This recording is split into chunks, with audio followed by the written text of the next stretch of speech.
Angela, my love, would you mind moving out of the camera's way? Thank you so much. Beautiful.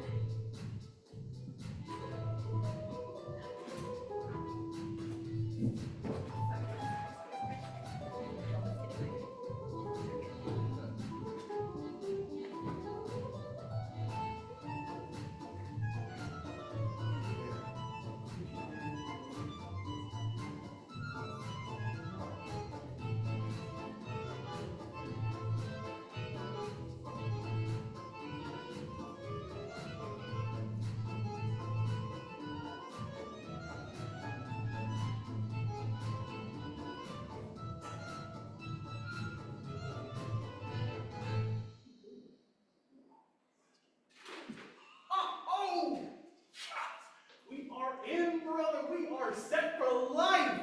Praise the Lord. Praise the Lord. Woo! Yes. The whole town is talking about it, and they don't think it does you much credit. And I've sought you out, sir, just for the sake of telling you bluntly what I think is at stake. Now, I'm not going to dredge up this whole dispute. The fact is that, to me, is in disrepute. And assuming that he did act like a fool, and that you are, that you are unfairly being hopeful. Should a Christian pardon the offense and purge his soul of the desire for vengeance? And should you permit him, for this one goof, to be driven away from his father's roof? Now I'll tell you again, and I will be bold. You are scandalizing both young and old, and if you take my advice, you will seek a truce and not be a party to this boy's abuse. Now, make an offering to God of your acrimony and restore this son to his patrimony. Says, alas, as for him I seek that solace. I do not have for him the slightest malice. I wholly forgive him of any blame, and I long to restore him to his good name. But, by the orders of God, I can't permit it, for if it's, no prior offense would hold a candle to his, or maybe it would cause a huge scandal. Lord only knows what people would assume. They would impute it to cunning, I presume, and say that my guilt has made me pretend to excuse him of any intent to offend, and that I wish to, fear my own, I wish to placate him in some crafty move in my plan to checkmate him. I think you're making up excuses, and your arguments, monsieur, seem like ruses.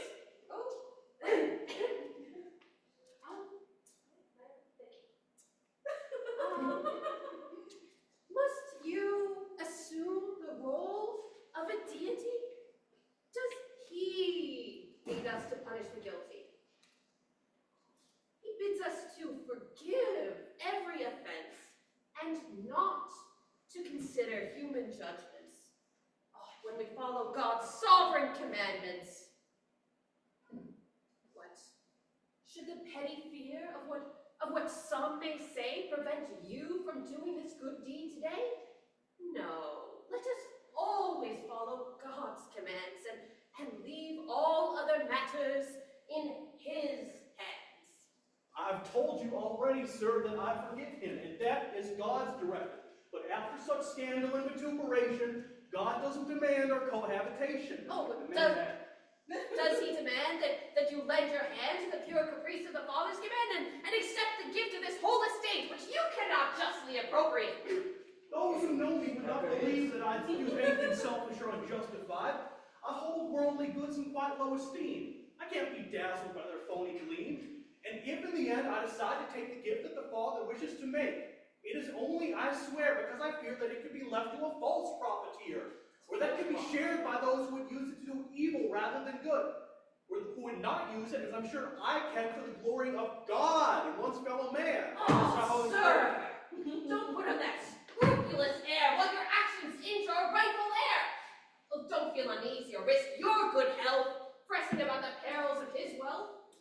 It is better spent on a young man's whim than that you be accused of defrauding him. I only wonder that you aren't ashamed by this conduct in which you are named.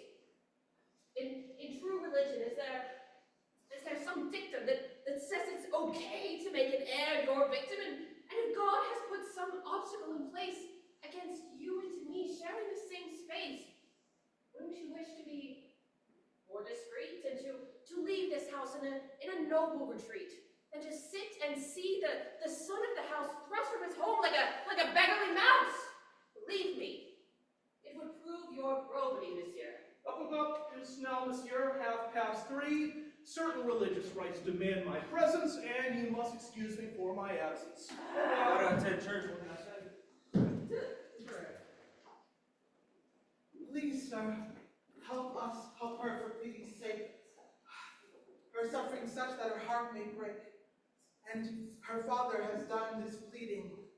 Wait, he's coming. Let's join forces to do as much as we can do through skill and to undo the scheme. I am pleased to see you all assembled. This contract here should make you very gay. I'm sure you know what I'm going to say. In the name of God, who knows how I hurt, and with everything which might move my heart, forgo for now the rights of fraternity, and release me from this vow of docility. Do not force me under some brutal rule by asking God why he broke so cruel. And his life that you gave to me, don't make it a life of misery.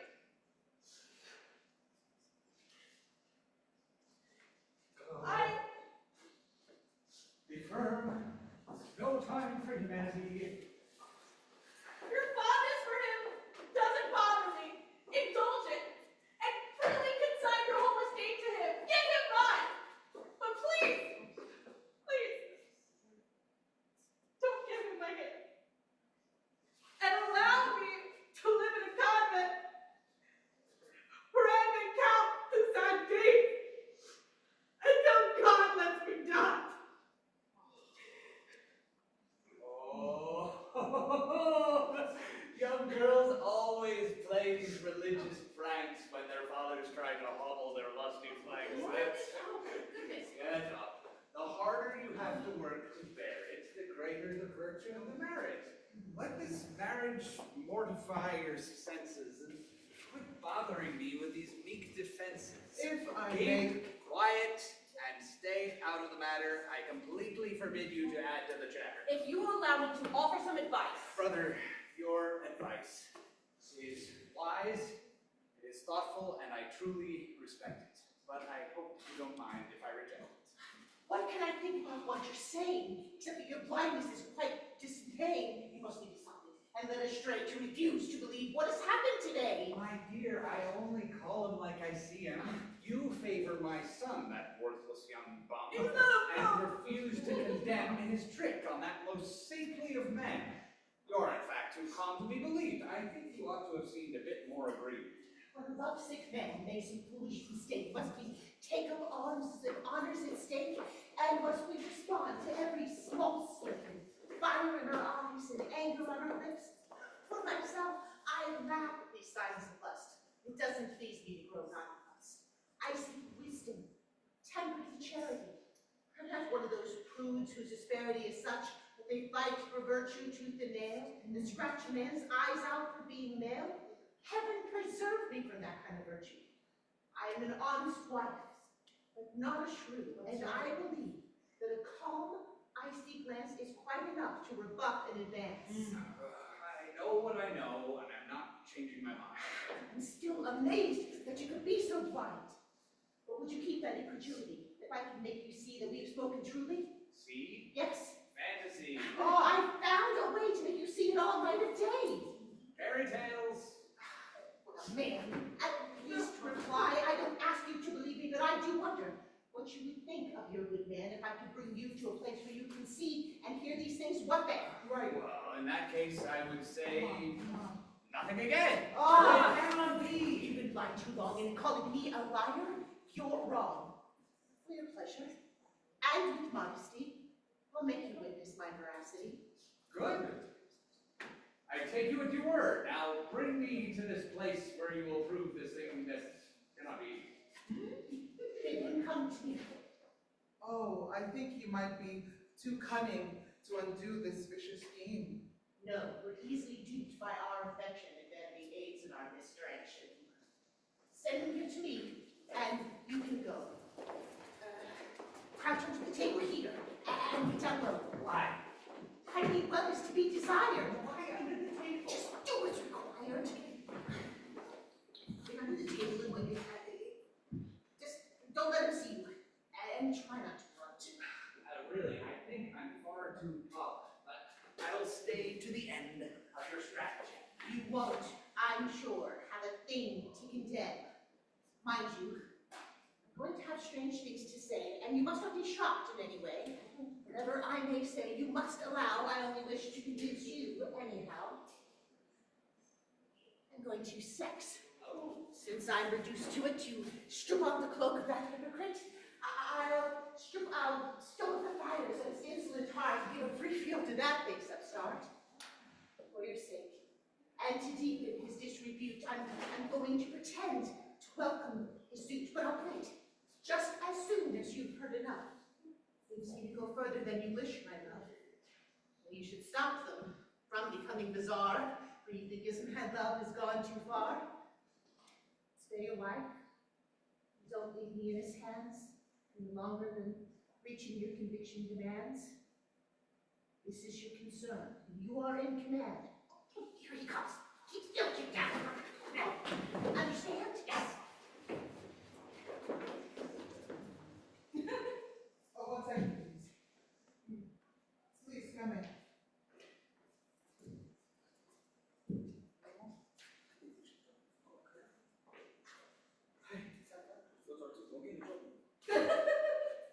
You wish to speak with me in here, I'm told. Yes, I now have some secrets to unfold, but shut the door before I say a word and take a look around. We mustn't be overheard. I don't want another fracas to ensue like the one that overtook us hitherto. Never before had I been so dismayed to be, startled me, and made me afraid for you. But you must have seen that I did my best to disrupt his plan and soothe his unrest. It is true that I was so filled with shame that I never thought of denying his claim, but by the grace of God, I'm nearly sure that all is for the best, and now we're more secure, and the prestige of your name has dispelled the storm, and my husband will never suspect you of harm, defying those rumors too ferment. He wants us together at every moment, and that is why, without blame, I can be alone with you. Although you're a man, and that allows me to open my heart willingly to the sweet thoughts you impart. I find it odd that you have kind words to say. Earlier, you treated me in a different way.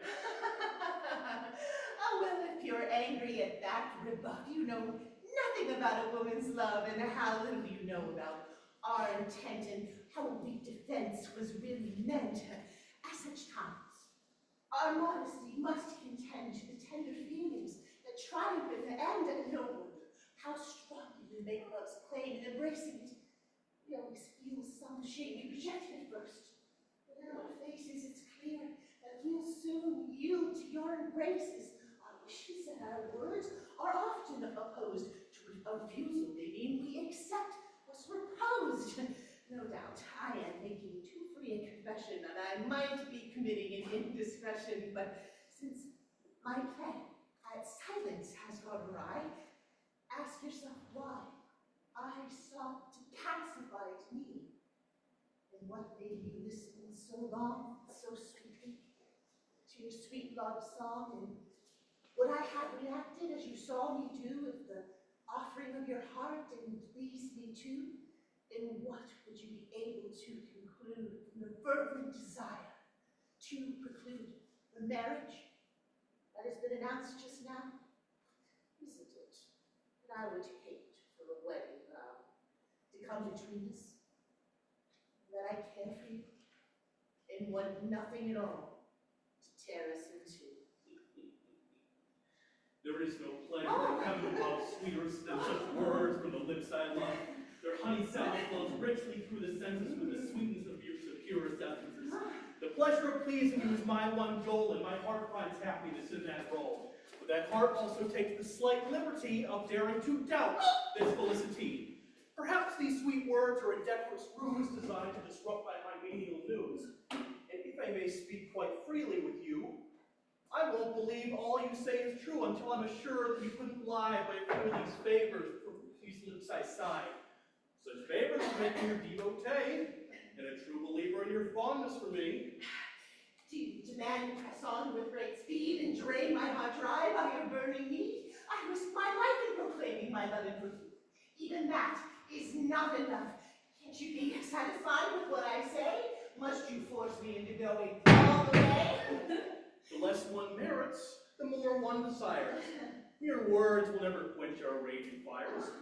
A promised gift is often suspected. We rarely believe it until we inspect it. I, who so little merit your favors, doubt the happy outcome of my labors. And I will not believe the thing you've said, my dear, until you ease my pain to prove you're sincere. God, your love is too oppressive. It troubles the soul and becomes oppressive.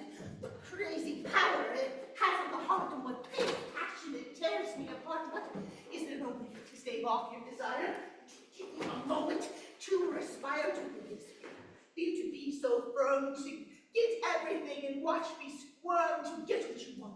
Pushing and pressing, abusing my weakness and acquiescing. You look on me with a kindly heart and prove how you feel by playing your part. Well, how can I give you what you seek without offending the God of whom you speak? If it's only God who opposes my desire, I'll think of a way to make it inspire. And that need not restrain your heart, my dear. It was the creed of God's spirited tears. I can dispel your foolish fears, Madame, for I know the art of quashing each qualm. Though God forbids certain gratifications, with him one can reach one's accommodations. It is a science to stretch out the strings of conscience in the service of diverse things, and to rectify an evil act with the purity of our intention. Regarding these secrets, let me instruct you. You will only need to allow me to conduct you. Satisfy my desires and have no fear. I'll assume the sin and leave your soul clear. That's quite a cough, Madame. Yes, it is a torment. Would it help to have a licorice or mint? It's an obstinate illness. But now I see that all the mints in the world won't help me. It's certainly troublesome. That's for sure. Your scruples, at least, are easy to cure. You can be sure I'll keep things quiet. The deed is evil only if men spy it. The noise of the scandal is the source of offense. There is no sin if one sins in silence. At last, I see. I'm forced to go astray, and I must consent and let you have your way, for I cannot hope, short of my need. Be willing and content to concede. It's very hard to be forced to do it, but in spite of myself, I'll stoop down to it. And since you persist in making me obey, and since you refuse to believe what I say, and since you demand more convincing proof, have to give in and quit acting aloof. But if my action causes anyone grief, the blame be on him who refused all belief. The fault is most certainly not mine. Yes, Madame, I agree, and that is fine. Oh, pick at the door and see. I bet you that my spouse is inspired on a rendezvous. Why do you care what he sees or where he goes? He's a fool who loves to be led by the nose. Our trysts are something he's proud of achieving, and he'd watch us go to it without believing. No matter. Please go have a look outside. I would hate to think he's found someplace to hide.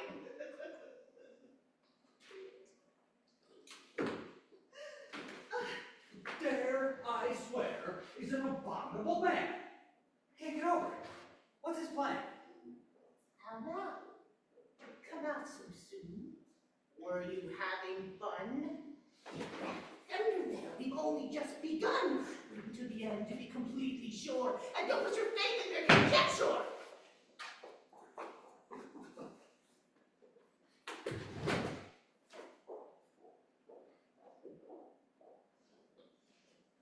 Do you think that man will go to hell? No man born evil has been spawned in hell.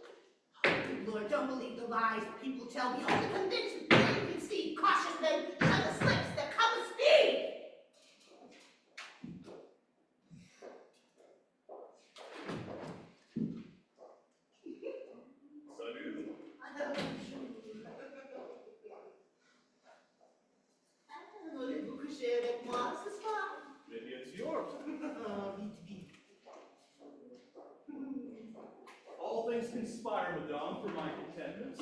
I've closely examined the whole apartment. No one is around, and to my heart's delight, what the hell? Hold on! You don't be so fast to let your passions ignite. You mustn't let passion be overdone. Oh man of blessings, you wish to give me one. How temptation has overtaken your life. You'd marry my daughter and covet my wife. Now, I've doubted your word for quite a long while, and I always knew you'd change your style. But this is enough to give me my proof. I am fed up, and I want no more, Tartuffe. I did not want to act this way, but I was forced into the part I play. What? Now come, let us have no to-do. Get out of my home without more ado. My intent was Let us have no sly repartee. Leave my house immediately. You must leave, you who speak as the master. The house is mine, and you better learn fast. Oh. I shall show you that it's senseless to take a fight with me using this cowardly trick. That it will get you nowhere to insult me, and that I will punish your false deed. Avenge God's wounds and make you grieve for talking here about forcing me to leave. Laurent! Laurent! Allons-y! On my way. When the hell did you get here? What is he saying? What is he after? I'm ashamed to say this is no time for laughter. Why? I see my error by what you said. I gave him my legs. What was wrong with my head? You gave him. Yes, and they can't be restored. But there's something else that troubles me more. What's that? I'll tell you soon, but first there's a certain box I want to find upstairs. Oh, Why are you rushing? who knows? It might make sense to begin by having a conference about everything that has gone on here lately. That box troubles me greatly, more than all the rest. It's cause for distress. Well, why are those papers important to discuss? My unfortunate friend, Argus, when he put them into my hands, swore me to secrecy. He chose to rely on me as he fled. And according to what he said, those papers are crucial to both his life and his wealth. Then why didn't you keep them to yourself? It was a matter of conscience, you see. So I consulted Tartuffe in secrecy, and his arguments came to persuade me to give him the box for security.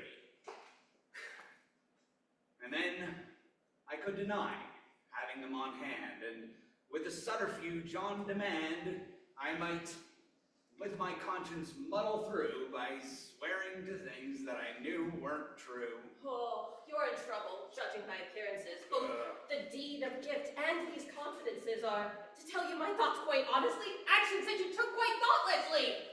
Ugh, they might put you in jail with such evidence.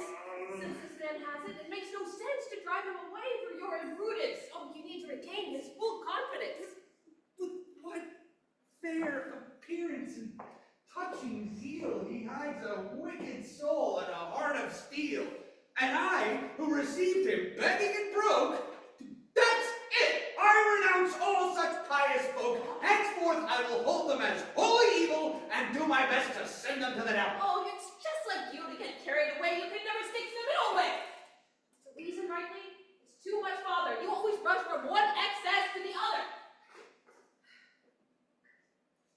You've seen your error, and now you know that by a false zeal you were brought low. But to redeem yourself, does logic demand that you embrace an error that's even more grand? And must you confuse the heart of Achille with the heart of all men of goodwill? Because a rascal had the luck or grace to dupe you with his austere and shining face, must you assume that everyone acts that way and that no true churchman can be found today? Oh, leave to libertines these foolish deductions. Seek true virtue and not a false-speak instruction. Never rush into hasty admiration, but strive instead for moderation. If possible, don't admire false pretense, but also don't give true zeal cause for offense. But if you must fall to one extreme, err in its being too free with your esteem. Father, is it true that this cad threatens you? Yes. And then he has forgotten all the gifts they bound you to? Son, he has brought me to the verge of tears. Leave him to me. You must not flinch before his insolence, and I'll soon restore your independence. And to resolve the matter, I'll slice him like toast. Oh, that is exactly like a bratty boy's boast. Please make your angry words more moderate. We live at a time and in a state where violent acts are clearly unlawful. What's happened? The tales I'm told are awful. Oh, So awful. novel things are happening to me, and for all of my kindness, this is my fee. I lift the man out of his misery like a brother. I bring him home with me. Each day, I treat him with greater largesse. I give him my daughter and all I possess, and not content with that, the lying lowlife looks for the best way to seduce my wife. A quick hold. Marianne? She had to step out for a second. Sorry, I was rushing to get her. Oh, gotcha. What did she have to do? I don't know. Okay. Let's see.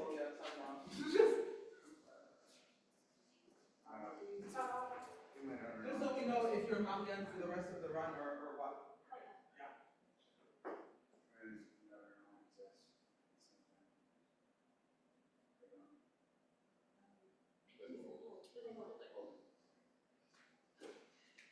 Yeah. I'm so sorry. You need to get an annulment. That's what I think. So anyway, it's allowed. It's permitted in the church. It's not Okay? that bad. Don't worry. You can get an annulment. It's not a problem. There you go, your rules and nonsense. That's right. I like annulments. Oh, yeah. And I let it be known.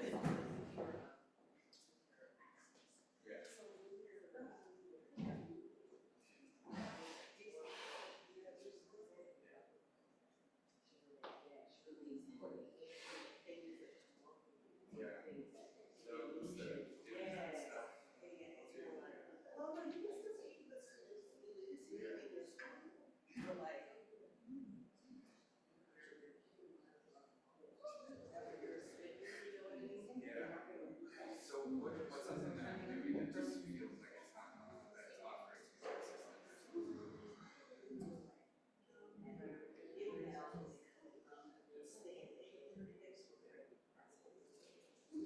So I like to drop the character as he's standing up. Okay. Yeah. So that takes a lot of attention when I'm standing up or sitting down. Thank you, Kimmy. Okay, we're gonna have Kimmy as Marianne for now. And if you wouldn't mind going back just so we can do that little bit. No, you're already on stage. Don't be silly. Oh. We're just, Kimmy, is it okay if your father touches your shoulder? Take it away from Novel things have been happening to me, and for all of my kindness, this is my fee. I lift the man out of his misery like a brother. I take him home with me. Each day, I treat him with greater largesse. I give him my daughter and all I possess, and at the same time, the lying lowlife looks for the best way to seduce my wife. And not content with all that he's received, he threatens me with the gifts he's received and threatens to use in ruining me the gifts he's gained from my foolish bounty to drive me from the home that I gave him and reduce me to the state that he was in. poor man. Son, I don't believe he would allow himself to take part in actions so foul. How's that? People always resent holy men. Always. Mother, what were you trying to say just then? That in your house one sees the strangest of things. Definitely. Among them is the hate that envy. Oh, well, how is it hate when I've told you the truth? I warned you often when you were reviewed. In this life, and virtue is oppressed forever. The envious may die, but envy, never. Oh, but what does this have to do with today? People are telling you lies and hearsay. Lies. But I've already told you that I myself saw it. The malice of gossips is infinite. You'll make me damn myself, Mother. I tell you, I saw with my eyes just what he would do. Some tongues always have some poison to spit, and nothing on earth is safe against it. I do not know what these words of yours mean. I've seen it. I say, seen. With these eyes. Seen. Do you know the word seen? Must I shout it in your ears 100 times and still you doubt it? Dear Lord, appearances may be deceiving. You shouldn't judge based on what you're perceiving. Oh, go mad! People Oh, are but wrong. hold. Hey, loves. Yeah, he should be at the pillar by like I'll go mad. So if you see him, this should be natural instinct. If you see him coming to crouch you, move. Right? So y'all get out of the way. So you're not like right here. No, it's okay, but it's just just move. Take his place, right? So let's go back a little bit if you wouldn't mind. I do not know what these words of yours mean. I've seen it. I say, seen, with these eyes. Seen? Do you know the word seen? Must I shout it in your ears 100 times and still you doubt it? Oh, dear Lord, appearances may be deceiving. Oh, go You mad! shouldn't judge based on what you're perceiving. So I should interpret charitably his desire to cuckold me. People are prone to suspicion and judgment as part of the human condition. Son, don't you see that in order to accuse a man, you must have just cause. Right. And until you're quite sure, you ought to go. To be more certain, what would you advise? Should I have waited until before my eyes he had... Oh, you made me say something quite lewd. I'm sure that a holy zeal has imbued And his go ahead and walk soul. down. Remember to walk down that. I'm sure that a holy zeal has imbued his soul, and I cannot begin to believe. So sorry. Just FYI, it's just like, remember when he goes here, y'all come down. Straight. Just straight. And you turn. The holy zeal is fine. Oh, yeah, we can do it.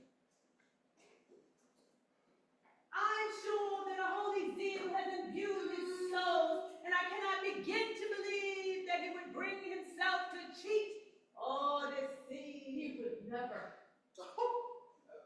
Leave me.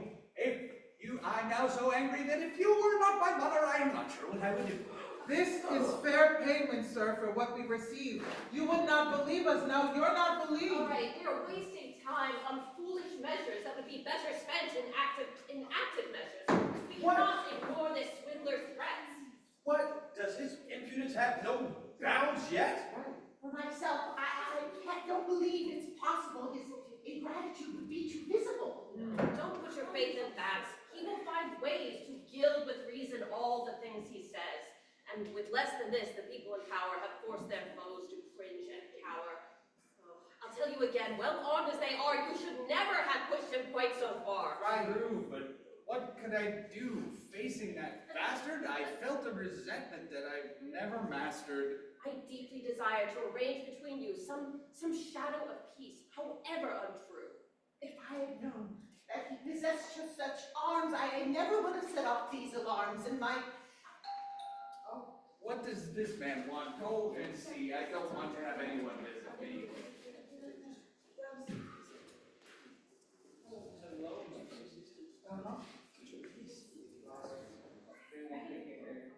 Hello, my dear sister. Could you please see if your master is here? He has company now, and I doubt that he'll be able to see you. Oh, I have not come here to cause a row. I do not think my presence will displease him.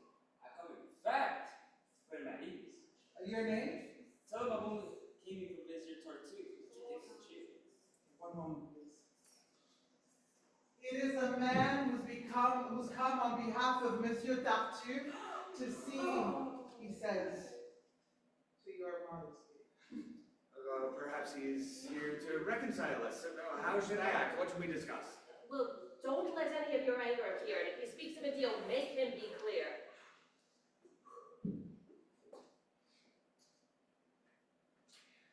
Greetings, sir. May God destroy all your foes and favor you as much as I propose. This civil start meets my approbation and perhaps foreshadows some accommodation. At time, I was once your father's employee. You were? Oh, yes. This whole house is very dear to me. Oh, I ask your pardon, sir, but to my shame, I'm totally ignorant of your name. My name is Loyal. I come from Normandy. I'm the bailiff here, despite anything. For the last 40 years, thanks be to God, Amen. I've done my duty and retained my job. And I've come to you with your permission serve you this notice of your eviction. Let's have no irritation. This is just nothing more than notification. In order to evict both you and yours, just put your furniture out and lock the doors without parting or delay to fulfill. What? I'm amazed about it.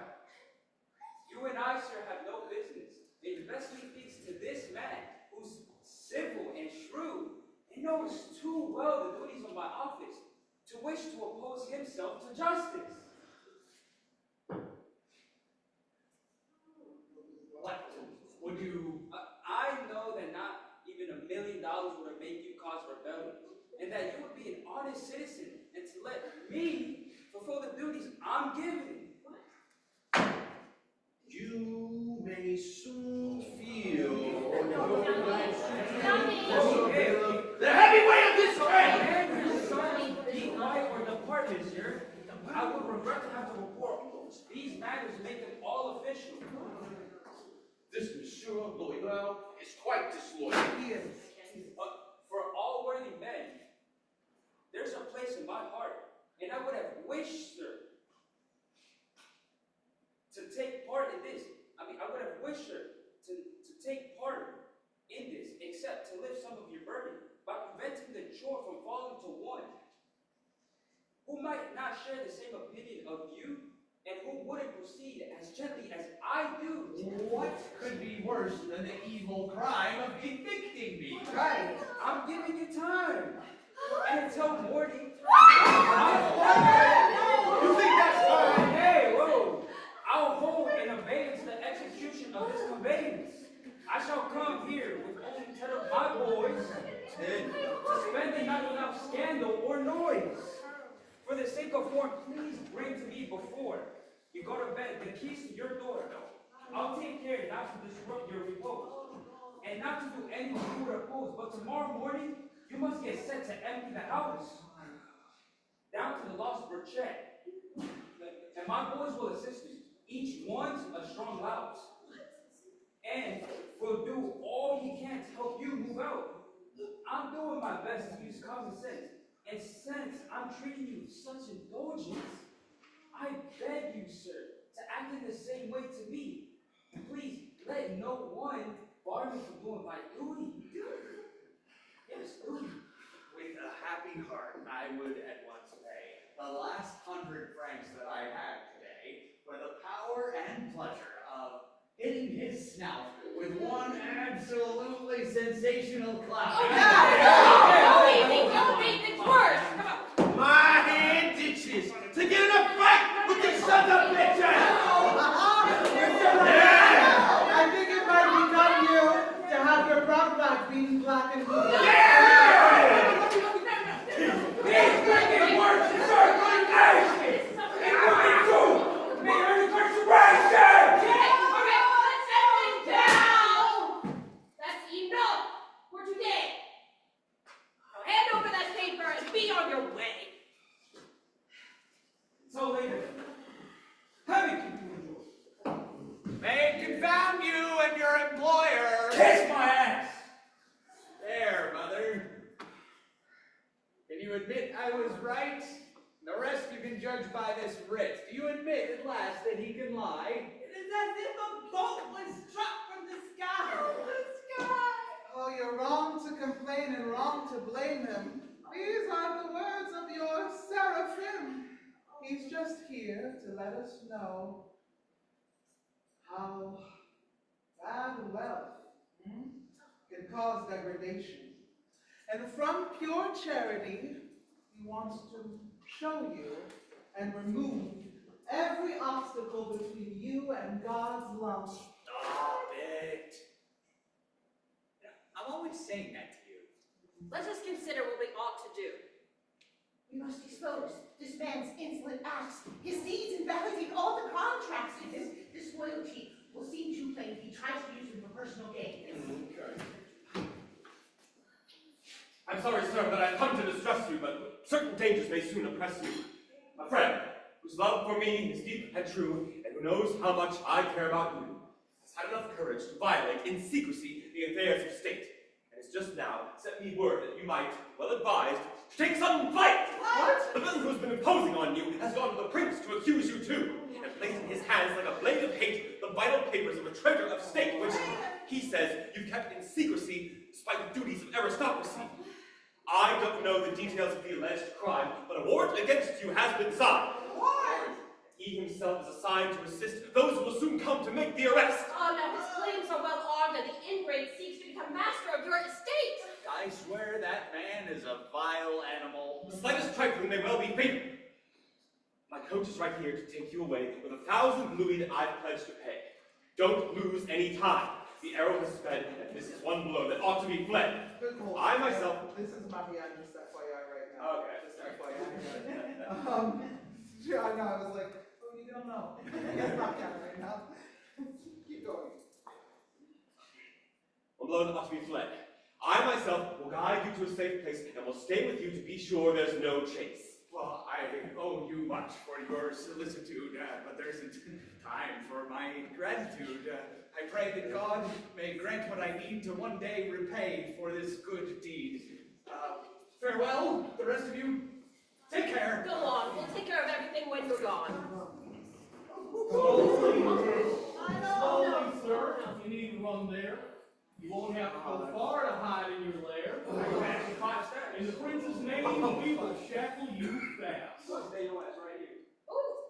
Traitor, this is the final shaft with which you dispatch me, and the final blow with which you strike me. And this is the end of all your perfidy. Your scorn causes me scant irritation. I bear it as a holy obligation. Oh, that scant side of your moderation. How impudently you mock veneration. You better back up pretty None of your outbursts mean a thing to me, for I think of nothing but doing my duty. Oh, your pretense is all fake, and this is just the right job for you to take! The task can only shower me with grace, since our prince's command has sent me to this place. You ingrate. But don't you recall how my charity raised you? It's okay. Don't you recall how my charity raised me, you wretch, from your misery? Yes, I know I once received assistance, but my duty to the prince demands this persistence. Tis a noble duty of such fortitude that it has suppressed all my gratitude. And I will sacrifice to this powerful force friends, wife, parents, myself, of course. Oh, the hypocrite! How well he can create a treacherous cloak from all we venerate. But if this zeal which drives you, and with which you plume yourself, lifts you to a holy niche, why is it that it, didn't come to light until after he caught you with his wife? And why did you only denounce him today, after honor made him chase you away? That's it. Now, I don't claim that the gift of his whole estate should distract you from duty's dictates, but if you planned to reveal his treason here, why were you willing to take his wealth back there? Right there. No, from all this noise, sir, please deliver me, and be so kind as to enforce your decree. Yes, I've been rather slow to issue it. Your own mouth actively invites me to do it. So it will be done if you will come straight to jail or be your new hound.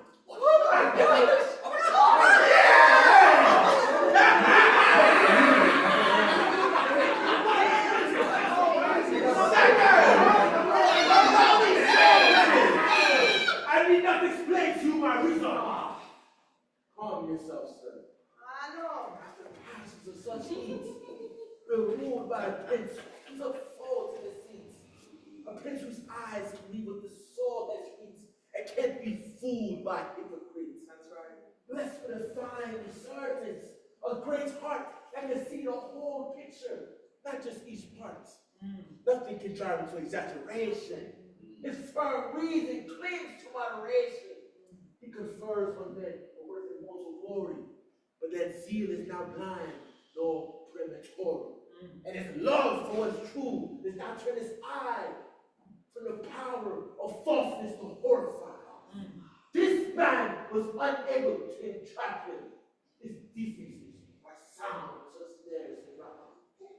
From the start, pierced with his deceptive sight, he reveals that it is evil from the light.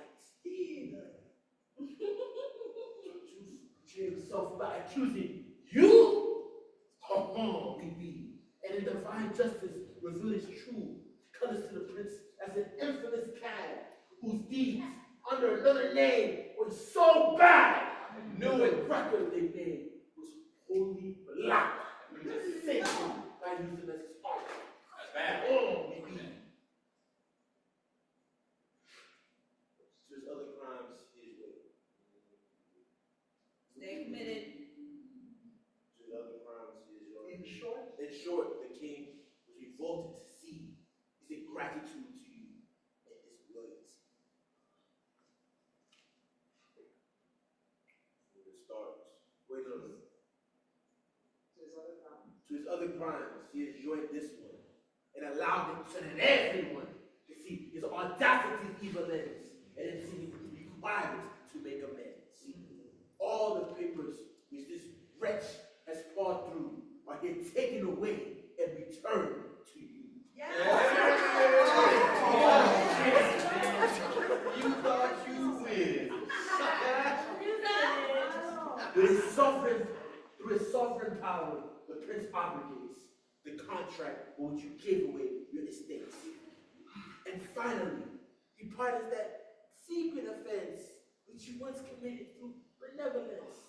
This is the reward for the courage you showed in support of his rights in the late episode. And to demonstrate that when least expected, one's past deeds will be recollected. That you may never forget a good deed, and a good outweighs evil in times of need.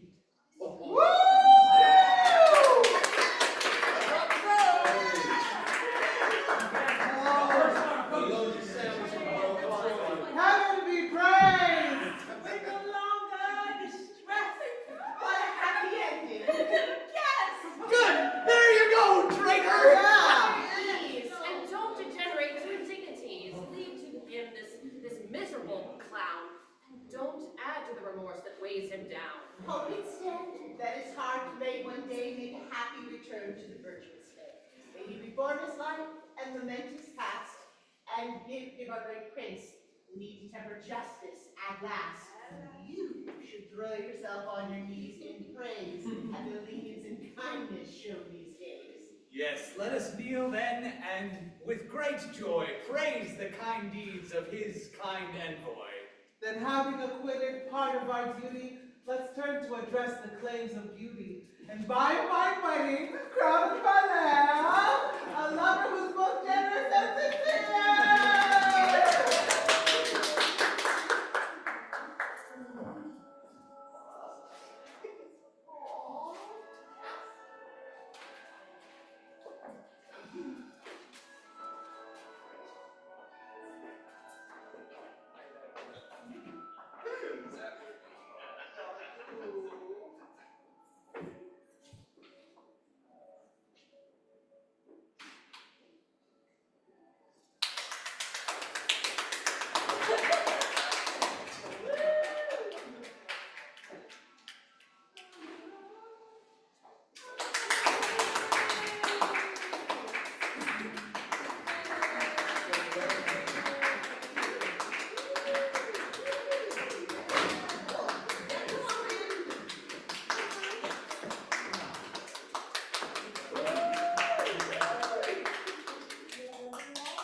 So if you are changing, go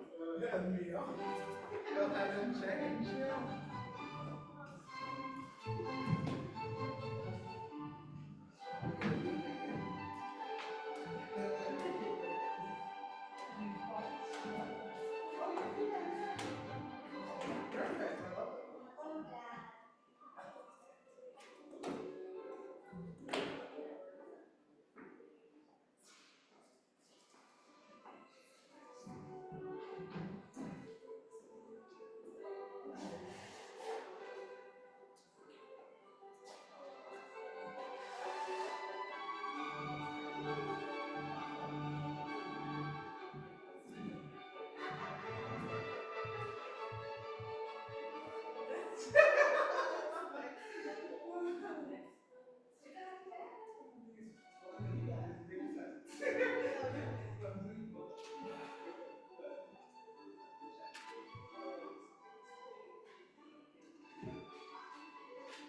now you are back to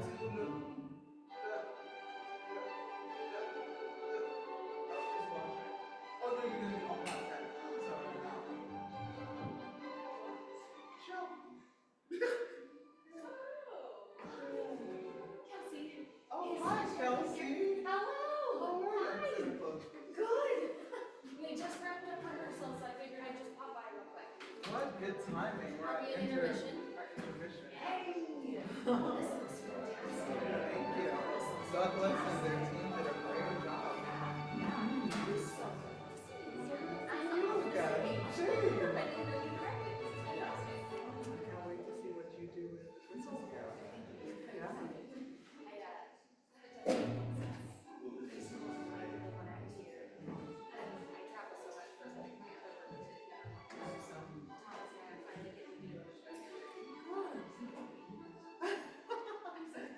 That's awesome. Okay. What can I do for you? No, I just wanted to check in to see like if you have anything in mind. If there's any specific elements in the script that are going to be powerful to set that up otherwise, I usually read through it. It's okay for me next tomorrow. Because I might, tomorrow. Oh, I meant tomorrow, yeah, like not like super in the way, but it's okay for me to just like Go ahead. come back that way. I don't mess with their space. And then if it's okay, I might also like if I see something, I might just be like, pause right there. Yeah. And then they can just pause and like, okay, and it's 2 seconds. But that's kind of, I work with you guys, we'll be.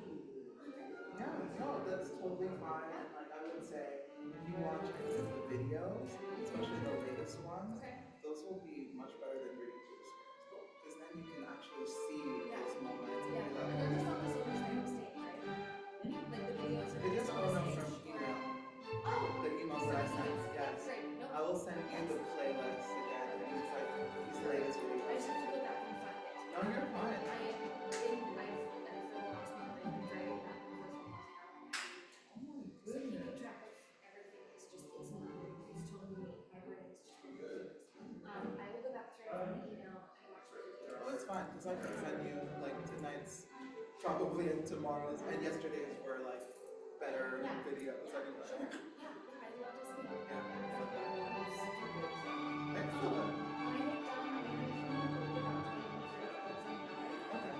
so I will go through them, pick the best of the very best, clean them up, get them nice and pretty, and then get them to the stage, and then I'll include like my social information, that kind of stuff. But that way, if you use this for the memories or everything, it'll be Perfect.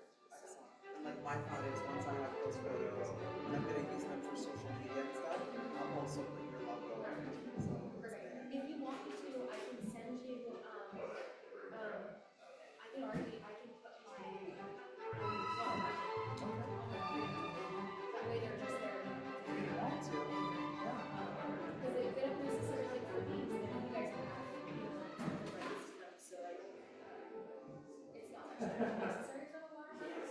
That's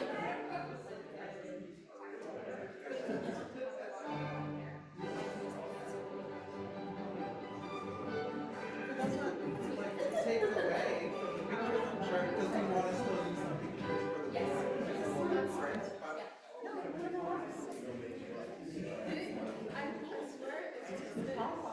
Wait, right in here. Look at it, it's right here. no, I've directed several different, but this was like the craziest train. 4 weeks into this baby.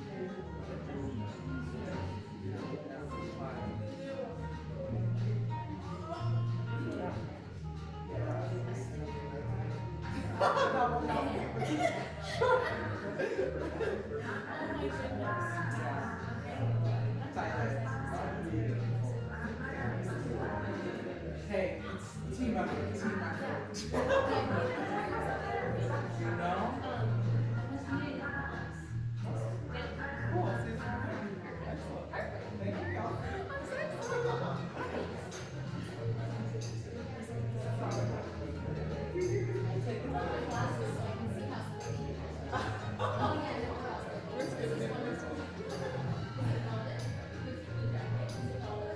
Is it dollar? I'm gonna check.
anything goes wrong with that, her shoulders and stuff like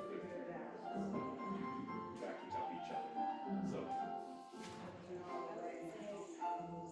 I'm not saying that you I understand it's a stressful week.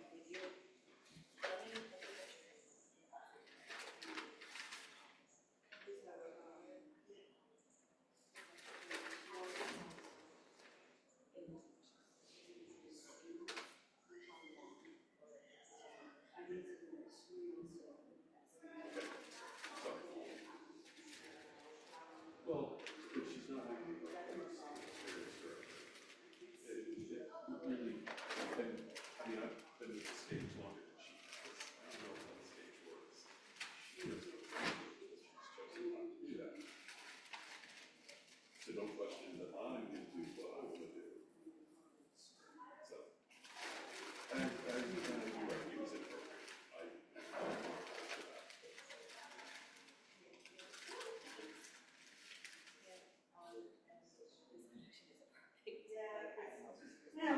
It's not an issue of perfection. That I have control over. It's possible. So thank you.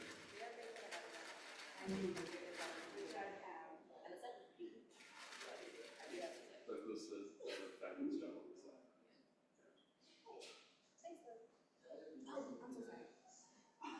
What happened?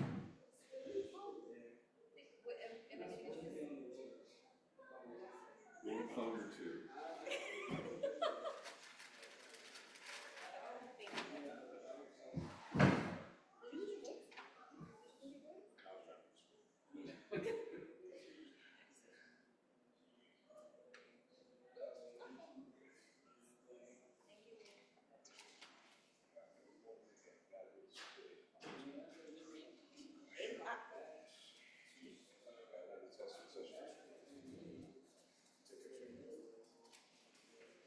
I'm Steve, by the way. Or discreet, one or the other. You're either discreet or. Yeah, I've traveled like this one. I'm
Jasmine, Paris has started, so you have about a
Bonjour, ladies, gentlemen, and non-binary friends.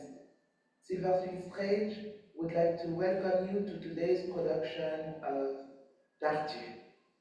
At this time, we ask you to turn off all of your devices that make any kind of noise.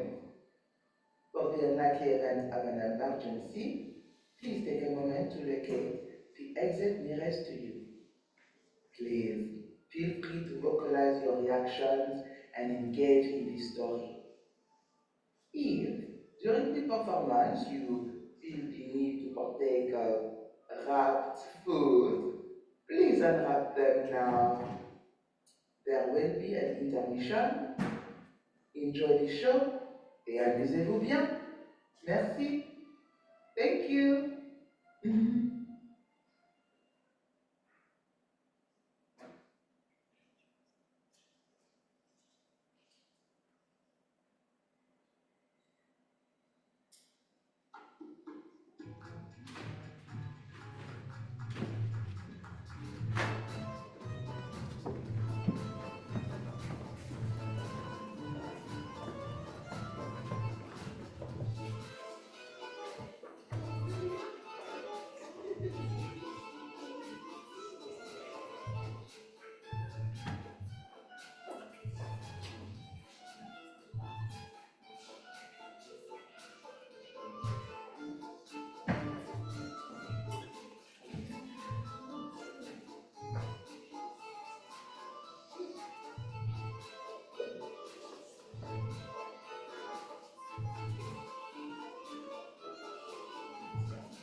Let's go, people, let's go. I hate this place. Hate it! I can't keep up. You rush at such a pace. Peace, my dear, peace. Come no farther. I don't wish to cause you any bother. What duty demands I insist on giving, but mother, what has caused your hasty leaving? I just don't like the way your household Don't like it! and nobody cares what I would have done. Oh yes, I leave your household quite dissatisfied, for all my wise advice has been defied, and nobody respects me. Oh, boy. Everybody shouts. Everybody. Truly, this is a home for the king of life. If I may. And you, my dear Garabo lassie, a little brazen and very sassy. You bucked into everything to speak your mind. What? And you, grandson, are a fool of the worst A kind. fool! It is I, your grandmother, that pronounced this edict. And to my son, your father, I have oft predicted that you'll turn out to be a worthless wastrel and give to him in life a foretaste of hell. I think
subversion without hearing about that great subversion. If we were to hear and obey his whims, we couldn't do anything without sins, for he forbids all this false capuchin. And what he forbids is well forbidden. He strives to guide you on the road to heaven. And it is my son's duty to make you love him. No, Grandma. Neither Dad nor anyone else can force me to wish for his good health. I'd be false to myself if I did not say this. When I see him around, I begin to get pissed. And I can smell the outcome now. Soon, that coot and myself will find ourselves in the grand dispute. It is certainly a clear cause for remark when a nobody acts like a patriarch, Right. a beggar who was barefoot when he came hence, and whose whole wardrobe wasn't worth 2 cents. But he goes so far as to forget his passport. He opposes everything, and he plays the master. Mercy on me. Things would be so much better if you'd only follow his holy order. Oh, he seems like a saint in your fantasy, but I swear he acts with hypocrisy. Oh! Your tongue. Oh, my goodness. Not to him nor his man in the hall would I trust him without good warrant. I don't know what a third is like at heart, but for the man himself, I'll guarantee his part. You only treat him with hate and aversion, because he too much cries for your soul's conversion. Right. He hurls his heart up against each sin, and the glory of God is all he hopes to win. Yes, but why is it that he always bans people, guests from our home? Can a courtesy call offend heaven enough to merit such a huge commotion? Right. Would you like to explain between us? Of Madam there, on my oath, he's jealous. Oh! Keep quiet and think before you speak. Others too condemn the company you keep. Right.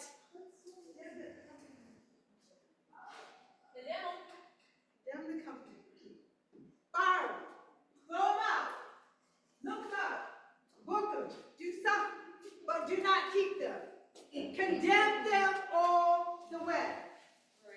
All the way, I say. They're stupid. They're pious. They're haughty. Yes, they're everything that I'm not. They're pious. They will never be. Never. Be quiet. Only before they speak. Okay? Because others too condemn the company you keep. All this bustle from the people who arrive. The carriages ceaselessly parking at curbside. And the servants out in a circle chattering makes noise that your neighbors find nerve-shattering. I like to think that there's no harm meant, but when gossips talk, they're malevolent. Madam, how can you expect to keep people from talking? It would be most irritating if for the sake of foolish, idle chatter, we must renounce the friends who really matter. And even if we could resolve to do it, how could you hope to keep the whole world quiet? How? No castle walls can defend against lies. So let's just ignore the fools who criticize. That's right. Strive to live in innocence and ease, letting gossips gossip as they please. Daphne, our neighbor, and her petty spouse, weren't they the ones who slandered this house? I think they were. Those who the whole world find ridiculous are always first in line to stick it to us. They always sniff out and swiftly share the earliest rumor of a love affair. Swiftly sowing scandal with eager expedition and twisting truth past all recognition. In their own colors, they paint all others, brazenly calling all men their brothers. In the faint hope of finding some resemblance, they try to give a gloss of innocence to their schemes, and to make others share the burden of blame that is only theirs. All this hair splitting is off the subject, all to live a life that is perfect, right thoughts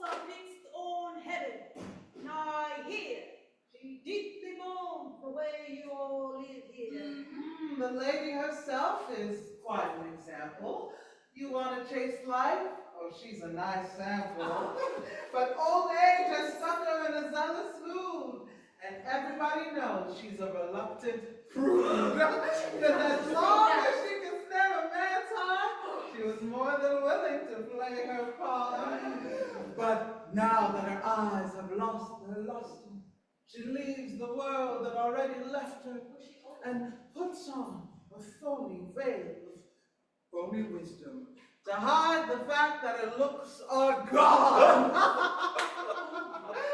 Oh, it's the last resort of the aging flirt, so peeved at having no man at her skirt, that alone and abandoned to solitude, her only recourse is, say with me, to become a prude. You play too much. Oh, and these good women censure all with such great severity, nor do they pardon much. They biliously blame immorality, not from charity, but only from envy. That others are drinking in that pleasure, which old age now drains unmeasured. Such idle tales form a silly song. In your home, my dear, I've been silenced too long. But like a crutch you to win to die, or down won't give up her turn. Now my chance has come. I applaud my son's great wisdom in opening his home to this holy person who's been heaven sent to meet your needs. Right. To turn from evil to God's holy deeds. For your soul's salvation, please pay attention.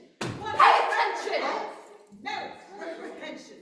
These visits, these balls, these conversations are flawless signs of satanic oppression. And then you never hear the holy cradle. Never songs, chatter, gossips, and innuendo. Oh, and the neighbors get stabbed in the heart. Oh, by vicious lies from the third or the fourth part. So good people suffer real anxiety from the sad confusion spread at your party.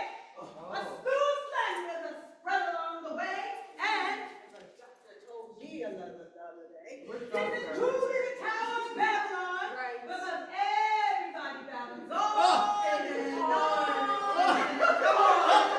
Just think of a story. Oh, look at him. See how he laughs? Go find some snickering fools. They're just your kind. Adieu, my daughter. I'll say no more. I don't intend to darken your door for a long time. Good. You've fallen from grace.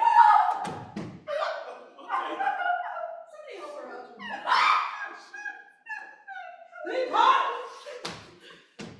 Don't just stand there staring into space. What?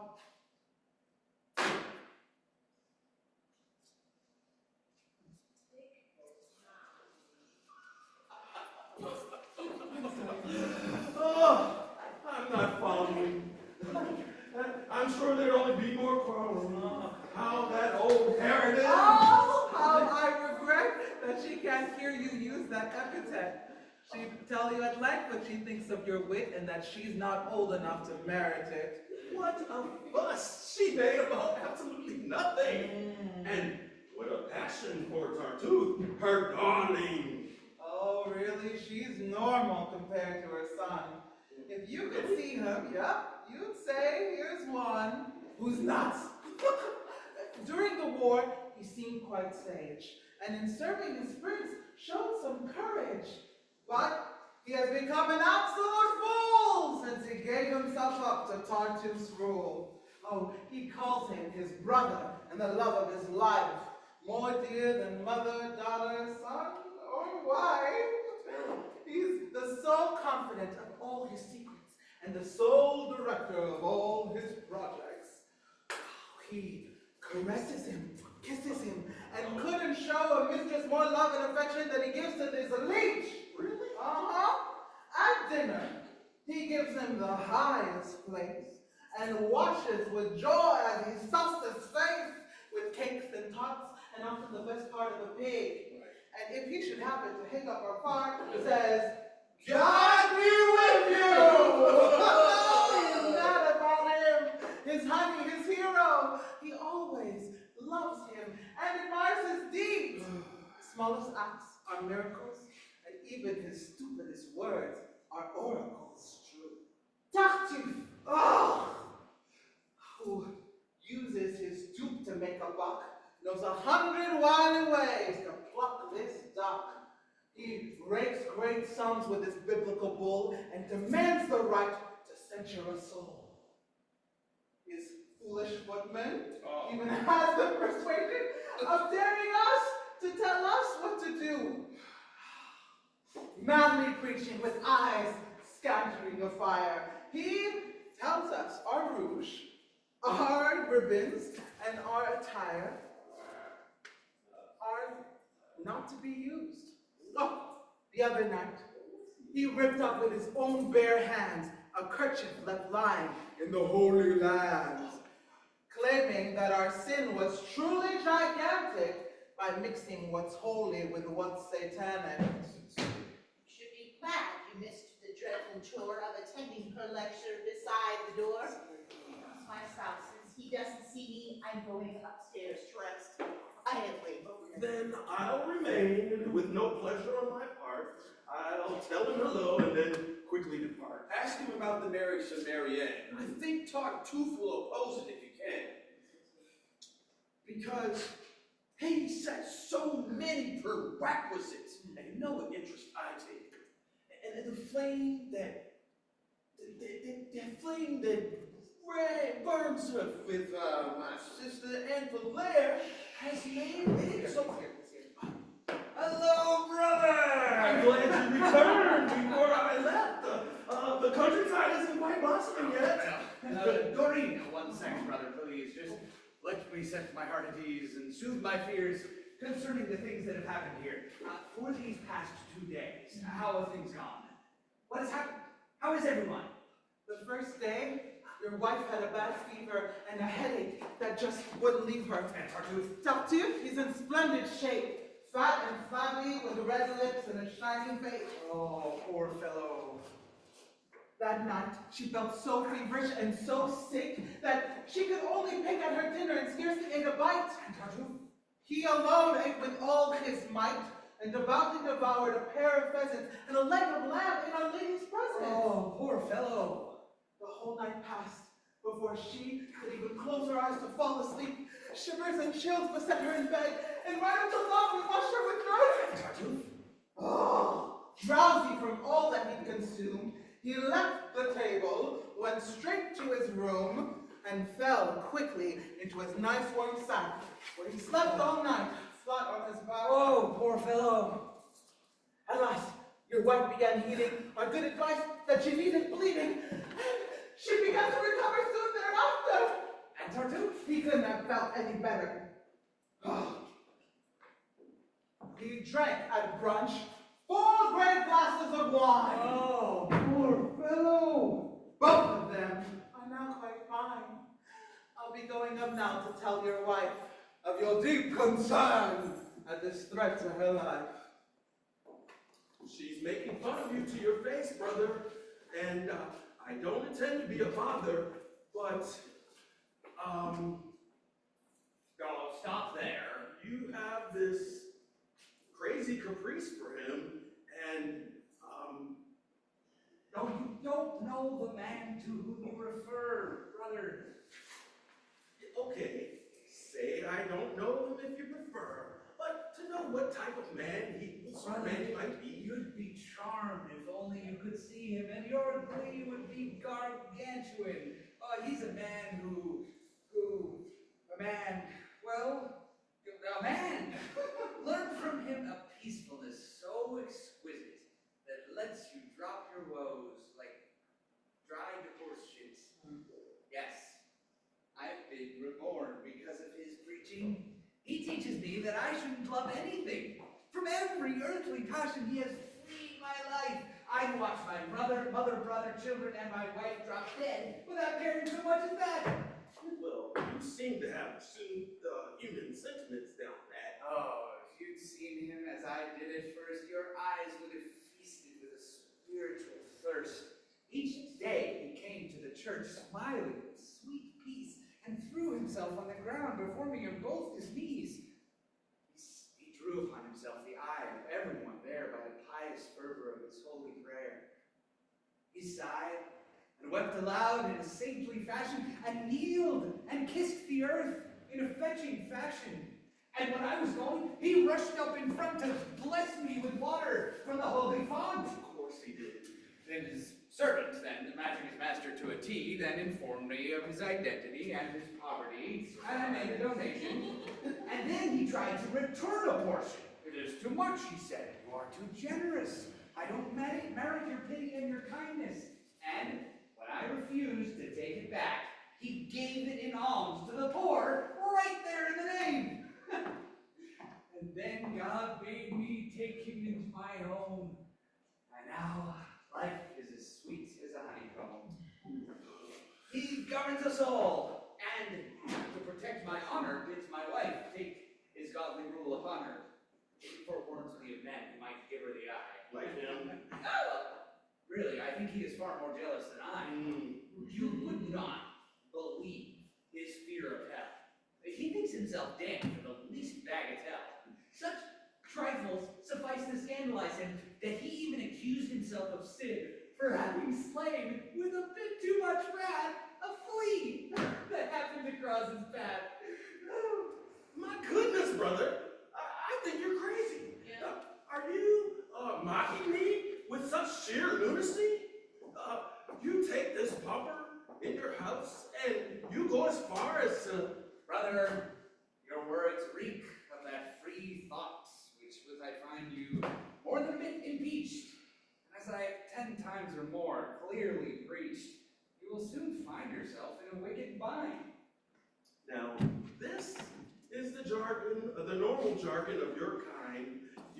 They want everyone to be as blind as they are.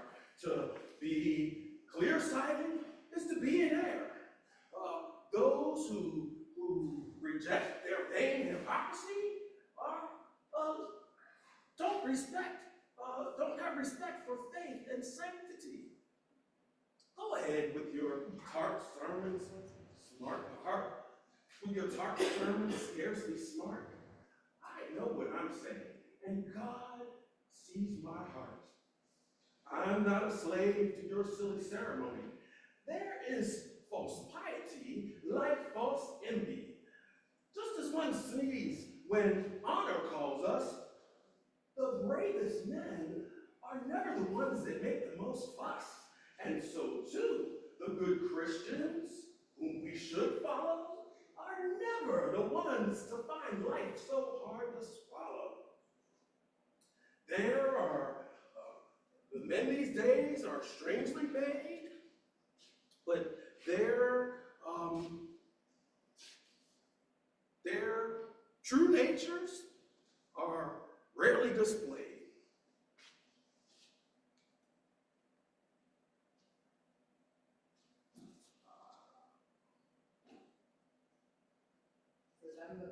For them, the bounds of reason is too small. In their shabby souls, they like to lounge and sprawl, and they will often ruin a noble deed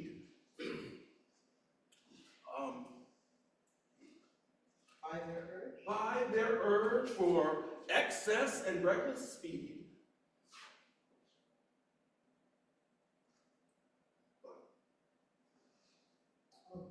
But all this, brothers, I don't But all this, brother, is idle chatter. Truly, brother, you are a renowned teacher, with all the world's knowledge in your coffer. You are the only oracle, the wisest sage, the enlightened one, the Cato of our age. Next to you, all other men are dumb. Brother, I know I'm not the wisest one, nor the most learned man in Christendom, but in moral matters, my greatest coup is to differentiate false from true. And I know of no heroes about more to be praised than the truly devout, and nothing at all with greater appeal than the holy fervor of a saintly zeal.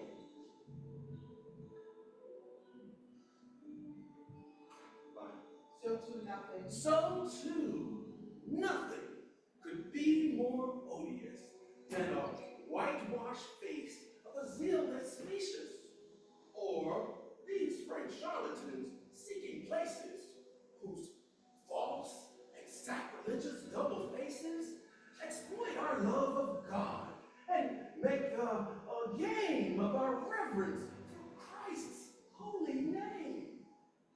These people who, with a shopkeeper's soul, make cheap trinkets to sell on the credo and hope to purchase credit and favor bought with sly winks and affected fervor.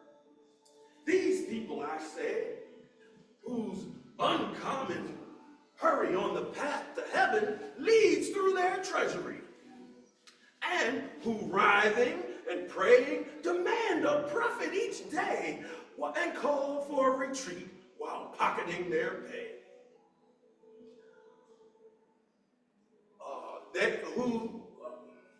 Who know how to tally their zeal with their vices, faithless, vindictive, full of artifices. They will ruin someone. To ruin someone, they will conceal their judgment under a capacious cloak of godly contentment.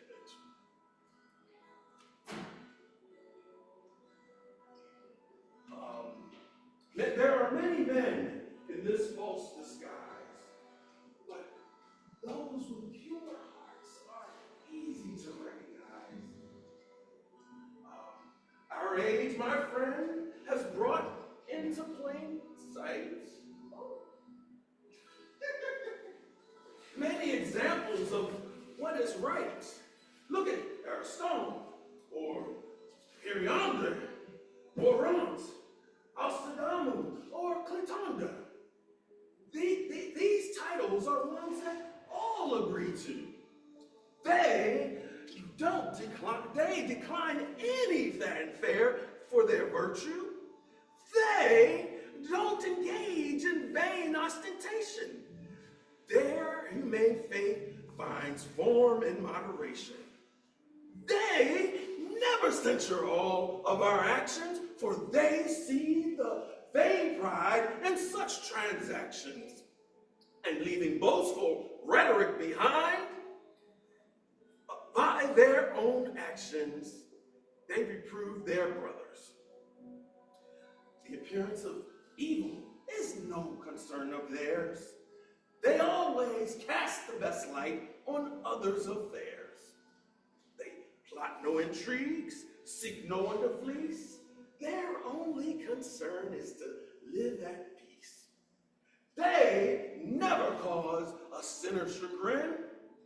Their abhorrence is only at sin. And they never take the side of God more extremely than God himself, who could act supremely. These are my mind, and these are their ways. Such examples are the ones that most merit praise. But your man in truth is not made of such steel. In good faith, perhaps, you praise his great zeal, but I think you're dazed by his meaningless glitter. Oh, dear brother-in-law. Are you finished? Yes. Your humble servant. Pardon, one word, brother. Let's put this conversation to the side.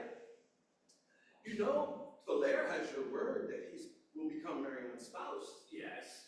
And you've announced this fact in your house. That is true. Then why postpone the event? I don't know. You don't intend to recant. Perhaps. How can you go back on your word? I never said I would. I hope no absurd hitch could cause you to retract your promise. We'll see. Why do you speak with such finesse? Valaire has sent me here to ask you this verbatim. Go! Praise God! What shall I report to him? What you please. But it is essential that I know your plans. What are they? Very well. Proof. I fear his promise will be withdrawn. I better go report what's going on.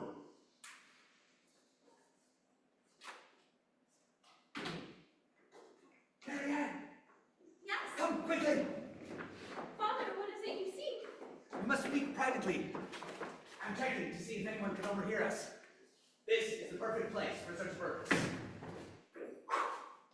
There now. It's okay. Marianne, I find you endowed with a heart that is sweet, kind, and you've always been most dear to me. A father's love brings true felicity. That's well said. And to earn it most fully, you should devote yourself to contenting me. That's how my devotion is put to the proof. Good. Now, what do you think of our guest, Tartuffe? Ooh, me? You. Well, think well before you reply. Oh. Right, tell me what to say, and I'll comply. Oh, that's sensibly spoken. So, tell me, girl, that his merit shines like a gleaming pearl, that he warms your heart, and that you would have him be your husband by my choice, eh? What's that? Please? What? Am I in error? Why? Whom would you have I should now swear touches my heart? And whom shall I now rejoice with by your choice in matrimony? Tartuffe! The question, Father, I assure you. Why urge me on such an imposture? Child, I intend that it should be enough that I've chosen for you. What, Father, would you? Well, yes, I intend, you see, to marry, to incorporate Tartuffe into my family. And he will be your husband. I do declare it, since you have promised. No. What do you stare at? You must be eaten up with curiosity to eavesdrop on my daughter and me. I don't know whether this rumor is slight conjecture or wicked smear, but I've just heard word of this marriage, and I trust it is only verbiage. Is the idea itself so very absurd? I wouldn't believe it, sir, if you gave your word. I will make you believe it by and by. Oh, you're going to tell us that both may fly! Oh, I am only saying what you soon will see. Nonsense. What I say, dear girl, soon will be. Go on! He's joking. It's too bizarre. I say. No! You've gone too far, and nobody believes you. Ah, damn you, you shrew! I believe you then! The worst for you! What? Can you pose as one who's sage, gravely stroking your bearded visage, and be fool enough to wish? Hear me! I have given you too much liberty, and it no longer gives me any pleasure. Oh, monsieur, keep your anger within measure. You fool. Oh, are you mocking us with this silly plot? Your daughter is no match for a bigot. And what would you gain with this lout? With your wealth? What would you gain from picking a bum? Say he has nothing. For that reason, you should revere him the more. No, absolutely. He is a holy man, and nobly poor. And it raises him up to greater grandeur that he has renounced all wealth by his pure detachment from the merely temporal and his powerful love of the eternal. But my assistance may give him the means to restore his lands and remove his liens. What? He's a man of repute in the land of his birth, and even as he is a man of worth. Yes, so he tells us. But his vanity does not sit so well with true piety. A man with simple sanctity needn't vaunt his name nor his dignity. And a humility born of devotion suffers beneath such blatant ambition. What good is his pride? But perhaps I digress. Let's speak of the man, not his nobleness. True. Can you bestow without feeling like a rat? girl like this on a man like that? Oh, and don't you think of propriety and see the end with anxiety? Some of us know that some girls cannot remain chaste if their husband's tush is not to their taste. And the best laid plans for an honest life is somewhat easier with the best laid wife. And many a horned man has driven his wife to another man's bed. It is entirely too much to ask that a wife be faithful to a flabby ass. And one who gives a girl to a man she hates is guilty before God for all her mistakes. Can't you foresee this with trepidation? So, you think that I should learn how to live from you? Oh, you could do worse than follow my lead. Dear daughter, do drop this maid's daffy creed. Hey, I know what's best for you in this affair. It's true that I betrothed you to young Valaire, but I hear he likes his dancing and his drinking, and even worse, is inclined to free thinking. I note with regret that we don't see him at Mass. oh, was he be there the same moment you pass, like those who attend, only to be seen? Keep to yourself and don't intervene.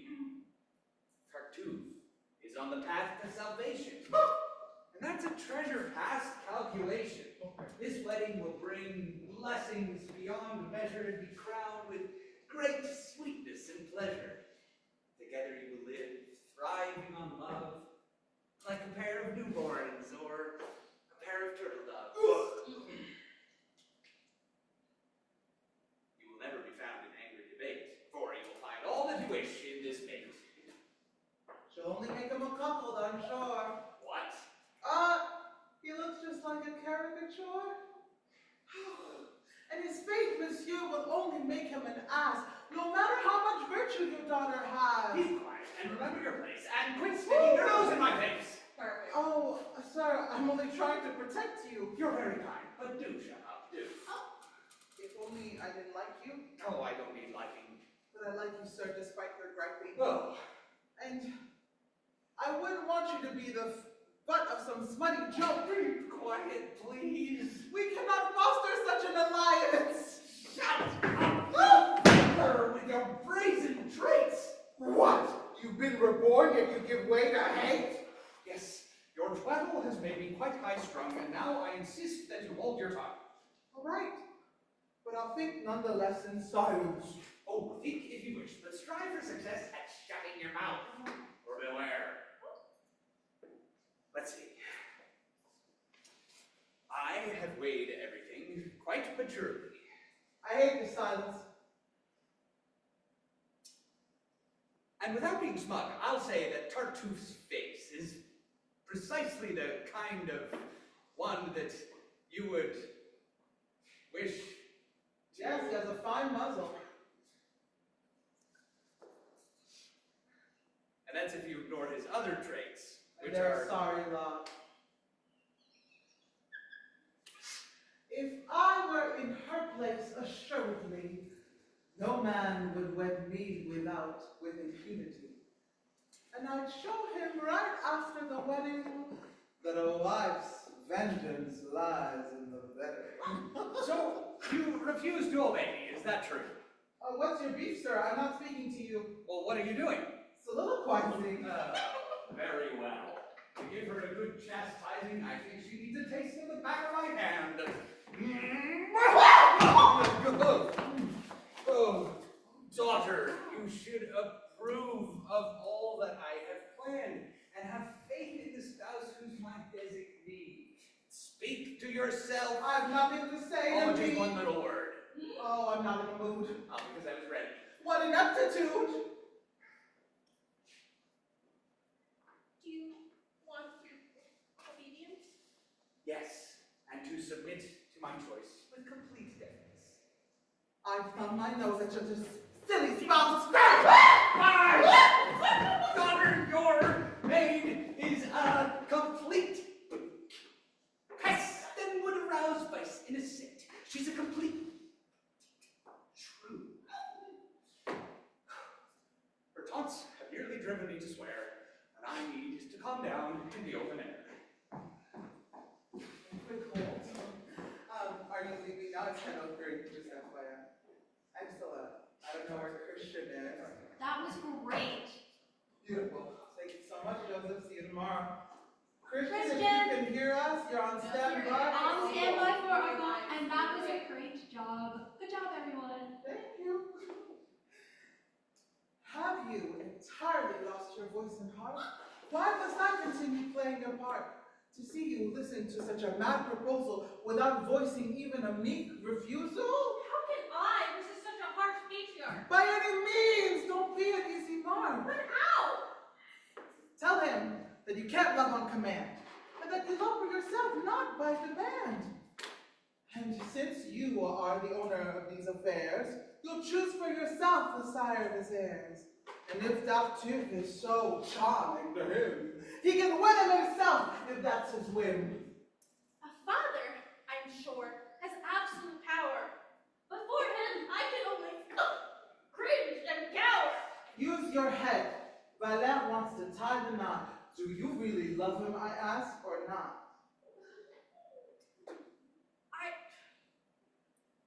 Oh, please. You ask me that. How can you ask me that?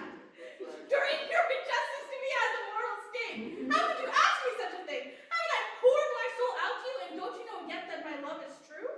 How do I know that your voice echoes your heart and that this love is truly your own choice? Your doubt story? Wrong me greatly. My feelings have been shown far too plainly. Do you love him then? Yes. And he loves you in the same fashion? I think so. And both of you burn equally for this union of marriage? About this other man, what is your intention? I'd die. Before it's a rich quarter. Fine. I hadn't thought of that recourse. Death would give you such a forcible divorce. What an ingenious remedy. Gee, I hate to hear such stupid ideas. Oh, heavens! What a rotten mood you're enduring. You have no pity for my pain. I hate to hear such foolishness and to see people act in such weakness. What am I to do? I was born frail. A woman, get it together. A woman in love needs a heart of steel. Haven't I kept it free from my lover, whose task it is to win it from my father? What? If your father is a mad fanatic, whose love for Tartuffe is completely lunatic, and who is barring you from this alliance, is your lover to be damned for wailing? Am I to display how deeply I'm bitten, for rejecting Tartuffe like the one whose love's smitten? Imagine? Am I, because of valor, strength, and beauty, to renounce my modesty and beauty? And would you have me show my heart to all? No,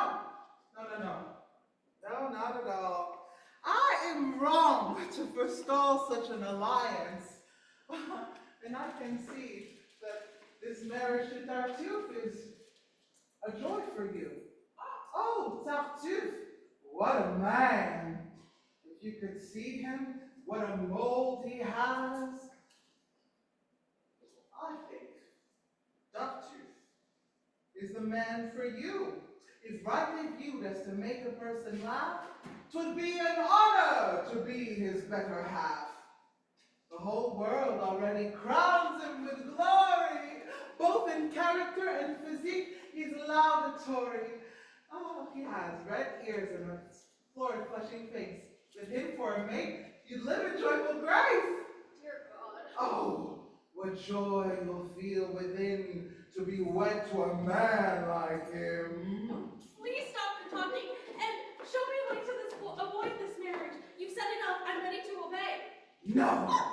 A good daughter must obey her dad, even if he wishes her to make love to an ape. What are you complaining of?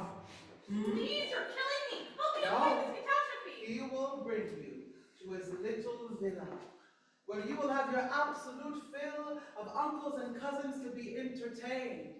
You will be in the most urbane of chics.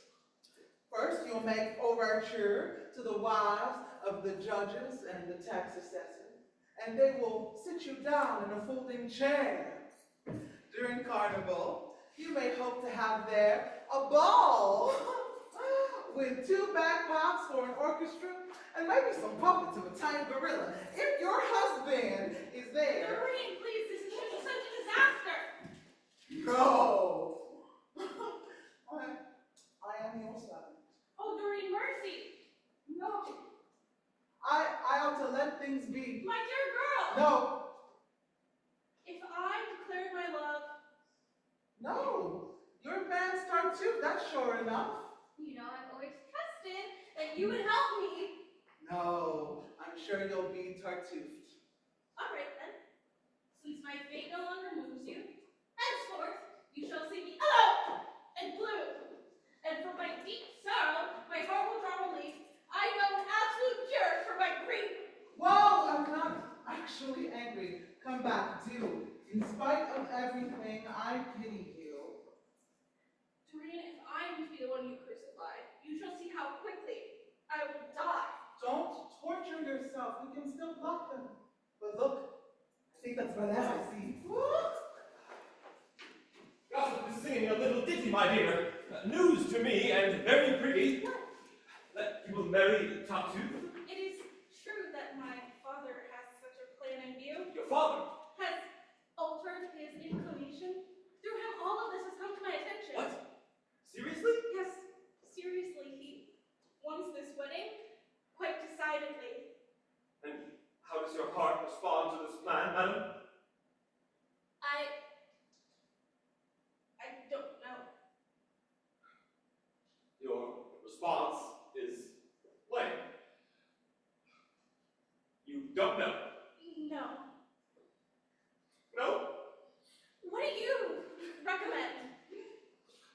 I recommend that you accept this husband. Really? Yes. Well, sir. You recommend that? You recommend that? No, you No, can't do keep that. going, keep going. Oh, sorry. It's okay. I was like, you're not going to do it in the first one. I can give her a line if she asks for a line. Sorry. Well, sir, that's advice that I accept. I doubt that taking it causes you regret. No more regret than giving it causes you. I gave it thinking pleasure would ensue. And I'll take it simply to please you. Let's see what comes of this hullabaloo. So, that's your love for me? Did you lie when... Please, let's not speak of days gone by. You've told me quite plainly that I must embrace the man as my mate that they've chosen for that place. And now I promise to obey since you so kindly advised me that way. Don't excuse yourself through circumlocution. You've already made your own resolution, and you've seized upon a frivolous excuse to justify this lamentable ruse. Quite true, and well said. No doubt. And your soul, never lost for love of me, its self-control. Alas, you may as well be thinking it so. Yes, I may think so. But my broken heart foresees you too suffering from love's dart. I know to whom I'll take my heart in hand. And the love that merit can command. Dear God, let's leave merit to one side. I haven't much of it, as you've signified. But I know where there's a woman, soft-eyed and open-hearted. And this double cross may make her more inclined to recompense my loss. The loss isn't great, and your frivolous will soon lead you to find a new mistress. I'll do my best, of that you can be sure. When one is forgotten, it's hard to endure. And so, I must make myself forget. If I can't do it, I'll fake it. And yet, I could never forgive my own servility if I kept loving one who abandoned me. What a noble, uplifting sentiment. Quite so. Everyone should give it their assent. What? Do you think I should perpetuate the flame of love that I have felt of late and see you cast into another's arms without letting my heart seek other charms? No, indeed. I vow I wish the thing were to happen right now. You too? Yes. That's enough insults from you, madame! And now, I bid you adieu. Very well.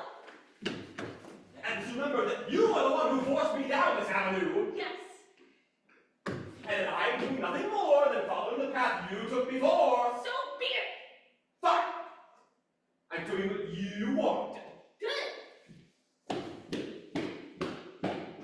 I'm leaving forever! Not some short jaunt! The sooner, the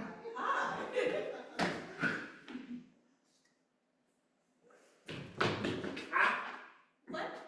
you called? No, me? No. Well, then, I'll soon be abroad. Adieu, madame. Adieu. I think, perchance, you've lost your mind through extravagance, and I've only allowed you to go on to see what trouble you might spawn. Hey, madame, What do you want, Doreen? come now. No, I'm too mad. Don't intervene. She wishes me to drain this bitter cup. Stop. No, can't you see my mind's made up? Ah, My presence pains him. I drive him away. I think it would be best if I did instead. now where are you going? Go! Then come back. No, Doreen, it's none of your concern. I see that my presence causes her pain. It would be best if I left her again. Wait!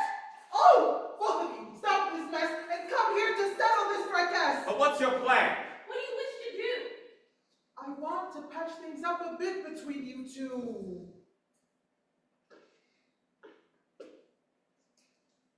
She's the one. Oh, never mind. This is not where we are.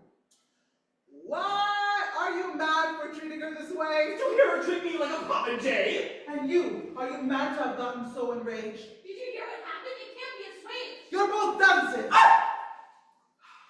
She wants nothing more than to be the one woman you adore. He loves you alone. To make you his wife is all that he desires, I swear on my life. How then could you give me such bad advice? And how could you demand it? You're both insane! Oh, give me your hands. What for? Come, now. There. Now your turn, Marianne. What is the point? Lord, quick, come on! Your love for each other cannot be withdrawn.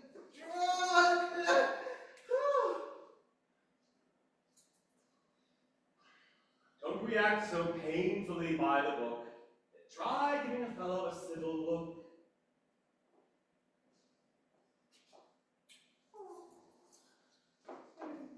All lovers are crazy. It's sad but true. Am I not right to complain about you? And to tell the truth, weren't you rather unkind to delight in trying to upset my mind? What about you?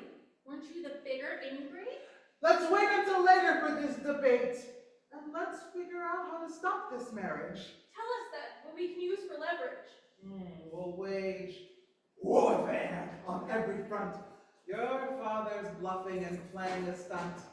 But, excusez-moi, it might be better to seem to consent to his crazy scheme.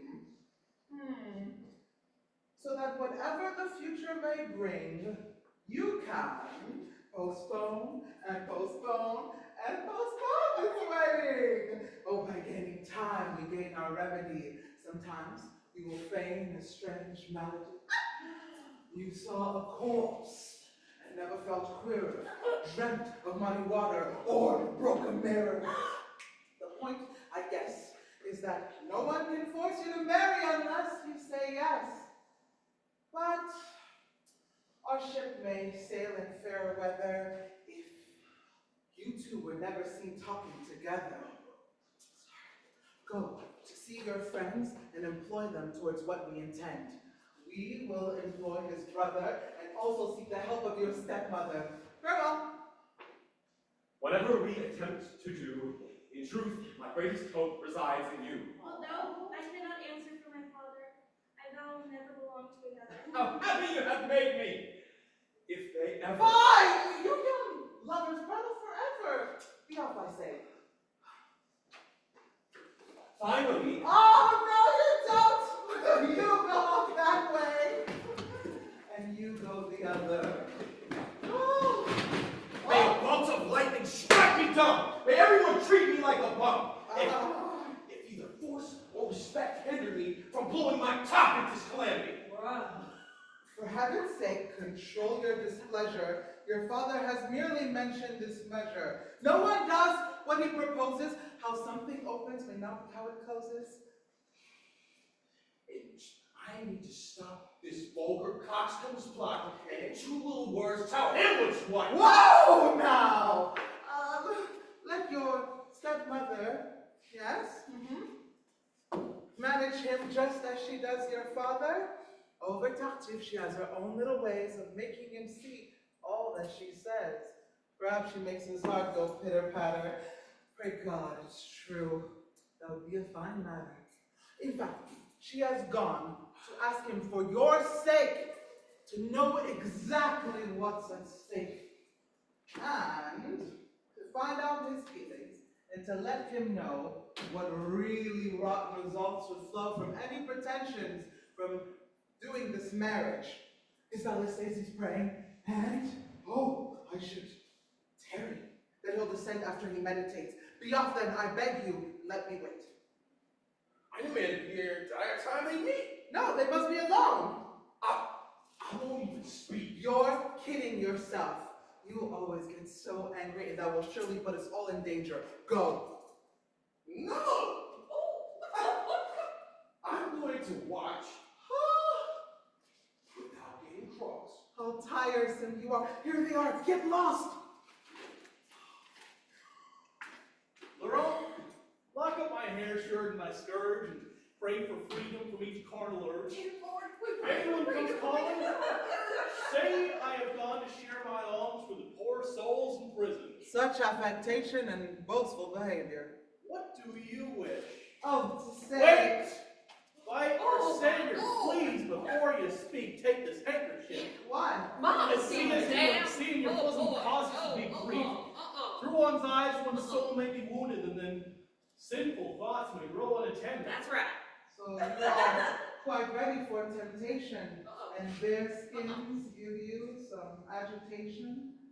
I do not know why you have such passion. I think lust is out of fashion, because I could see you nude from top to toe without your pelt setting my cheeks aglow. What a little modesty in your discourse, or I must leave you instantly perforce. No! It is I who will leave, but let me say this before I cease. Madame is seeking to visit you for the honor and pleasure of a rendezvous. Oh, yes, most willingly. Isn't he sweet? I'm sure now that dogs and hate. Will she soon come? Oh, I think I can hear her now. Yes, there. I will leave you two together. I'll just make sure everything's all right, you know. I'll just walk from you, you know. May heaven forever in its great bounty grant you good health both in soul and body. And bless your soul as much as he desires, who is the humblest of those your love inspires. I'm much obliged for your pious wishes, but please, let us be seated and put ourselves at ease. Have you quite recovered from your illness? Yes, my head quickly lost its sharp. Oh, no, I'm just going to wait. No. My prayers haven't enough value to buy such grace from the heavenly one on high. But most of my recent prayers have in essence been mainly focused on your convalescence. Your concern for me is somewhat disquieting. I dearly care about your precious well-being, and to restore it, I would have given my own.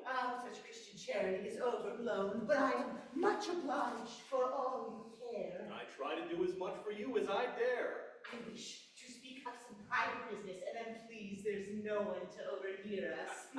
I too am delighted and entre nous. It's very sweet being one-on-one with you. For this also have I begged the deity, but only now has he granted it to me. I myself went an encounter between us two, where your whole heart is open, through and through. In exchange for this unique blessing, I desire only to reveal to you my whole soul, and to swear that all my preaching about your guest, though perhaps overreaching, was not caused by any anger or hate, but rather by a zeal that's passionate and pure. I wholly understand and declare my belief that you seek only my welfare. Ah, yes, madam, it's true, my devotion is such. You're hurting me. Passion pushes me too much. I never wanted to hurt you, I swear, and I would rather... Why is your hand there? feel in your dress? Such fine dimity. Please let me go. You're tickling me. Good Lord!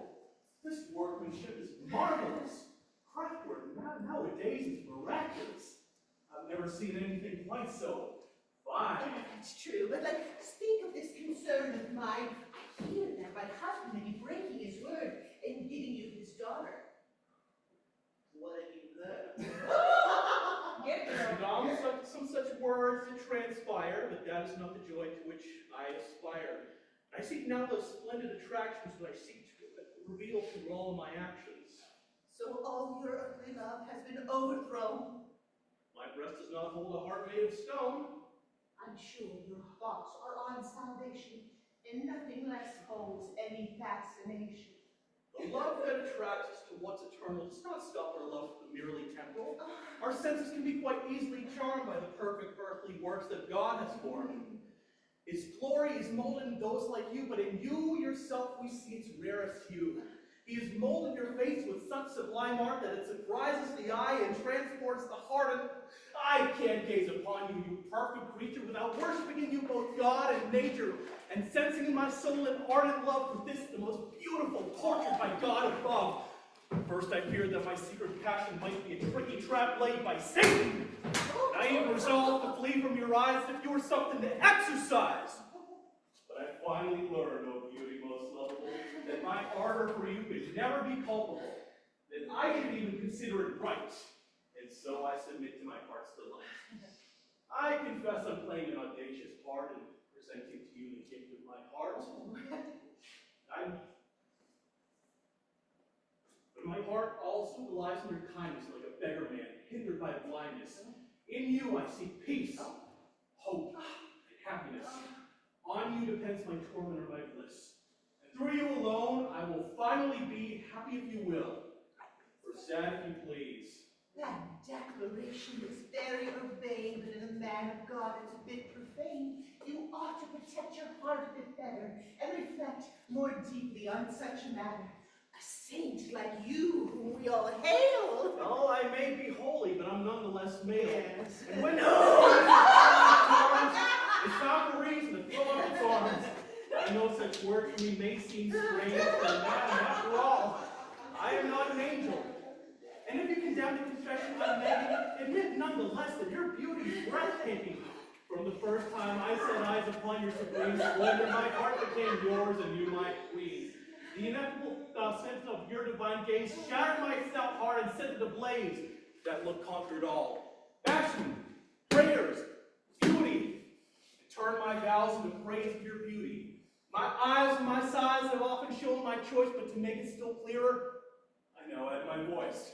If you should look down with a kindly eye upon the base woes of a slave to decide, and if your great kindness should help me to give you what I did, I shall always have for you, O precious one, a love that beggars all comparison. All these beggars at court whom wives after their children ration their deeds and reverence their words, they endlessly brag about every success, and the favor they see, they will quickly confess. Their wagging tongues on which you rely dishonor the shrine before which they lie. But men like me burn with a discreet fever, and we keep your sweet secrets safe forever. The concern we have for our own reputation will also preserve you in your own station. You're all sick you find, if you wish it, my dear. Love without scandal, pleasure without fear. I have heard your words and your rhetoric. Be quickly until you lay it on quick. Aren't you afraid that I might be in the mood to tell my husband of your solicitude, and that a sudden knowledge of that sort might set out your hopes of his lasting support? I know that you are only too gracious, and that you won't forget my audacious deeds, since they spring from a human failing, that passionate love that you are bewailing, and you will reflect that when you view things afresh, that I am not blind, and a man's only flesh. Others might think differently, I suppose, so discretion prevails, and I won't expose this matter to my spouse. In return, it's true, I do want one little favor from you. Oh? To push forward, without any sly stare, the wedding of Marianne and Valera, to renounce on your own the unjust power, enrich you with another's dower. Got you, bitch! No, madam, no. All this must be exposed. By hiding here, I've heard all he proposed. And God in his goodness has guided me to confound this Norseman's bastard's treachery. To discover a way to take my vengeance for his hypocrisy and insolence, and to wake up my father and justly screw this scumbag who's trying to make love to you. No, to me it is enough. If he has striven to reform and merit the pardon I've given, don't make me retract what I have avowed. Don't choose to discuss scandal out loud. We win and we laugh at these masculine foibles and never play our mates with poultry troubles. No, you have your own reasons for acting so, and I have my reasons for my quid pro quo. Thought of sparing this base bloke, the very thought of sparing him is a joke. And this insolent base bloke has tried my life too many times and tried justice over my just wrath and sown too much trouble on my path. And for far too long, that man has ruled over my old man, blocking both my love and that of Marianne. His perfidy must be brought to the light of day, and for this God gives us ready way. For this occasion, I'd like to thank the good Lord. And it is too good and lucky to be ignored. And the only way to deserve to lose it is to have it in hand and not use it. But to me, no, my mind is made up. It's time to rejoice and fill up the cup. Because today is a day that I'm going to get my way. Father, it may amuse and surprise me. It might surprise and amuse you greatly to hear the news of what's going on lately.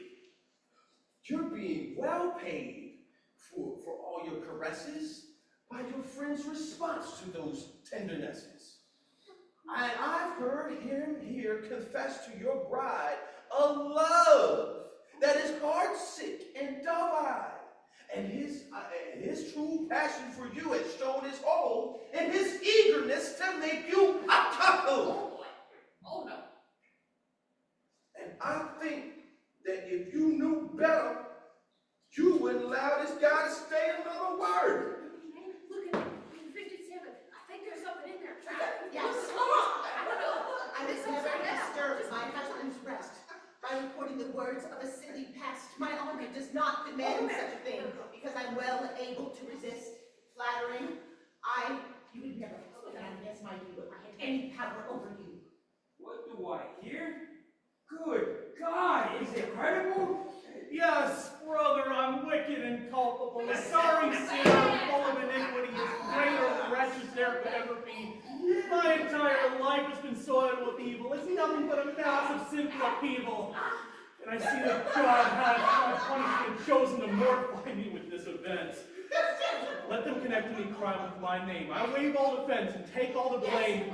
Believe what they tell you. Stoke up your wrath and drive me like a felon from your couch. The shame that I bear cannot be too great, for I know I deserve a much worse fate. Traitor! Do you dare, by your duplicity, to take both his virtue and purity? What has the hypocrisy of this ugly man has gone through? Shut up, you misfit! Oh, let him go on. You are wrong to scold. And you'd be wise to believe the story he's told. In light of his claims, why should you favor me? What do you know of my culpability? We're bad. Why put your faith in my superior? Why should you think that I'm superior? We're not. No. We are. Yep. No. Appearances are fooling you. I am the kind of man that you should eschew. The whole world thinks that I've earned God's blessing, but the plain truth is that I'm worth nothing. Yes, my dear son, speak, and don't merely chide. Accuse me of treason, theft, homicide. Call me every foul name that you can recall. I deny nothing. I merit it all. Not beg on my my knees to bear the chagrin as the shameful result of my life of sin. Oh, that's too much, brother. That's too much. Why can't you let it go? But his words have seduced you Keep so. quiet, you bum! Okay, Christian. Why? Brother, please arrive. Shame! Silence! Do you surmise If you it? say one word, I will break your arm! In the name of God, do no harm. I would rather your son face a ravening beast. I would rather face a ravening beast than that your dear son should be harmed in the least. Ingrate! I am in peace on my 2 knees. I beg you to give him your grace. Don't please. Wretches! Do you see his goodness? I just tried to. So you Cease, I said.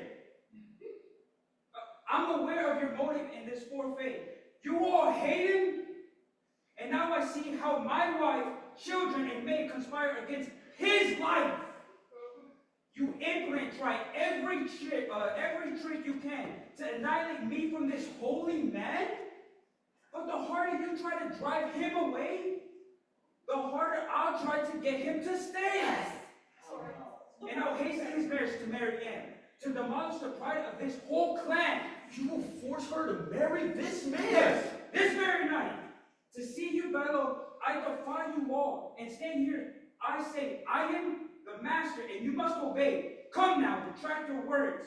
Oh, you foul pollution, throw yourself down in the man absolution. What? Me? By what pretense should I have to bow to him? You refuse, you scum, and you impudence persist. A stick, a staff, don't hold me back! I am cutting you off, and what is worse, I am leaving you with my heartfelt curse! Yes. I will go. Quickly, But leave this place!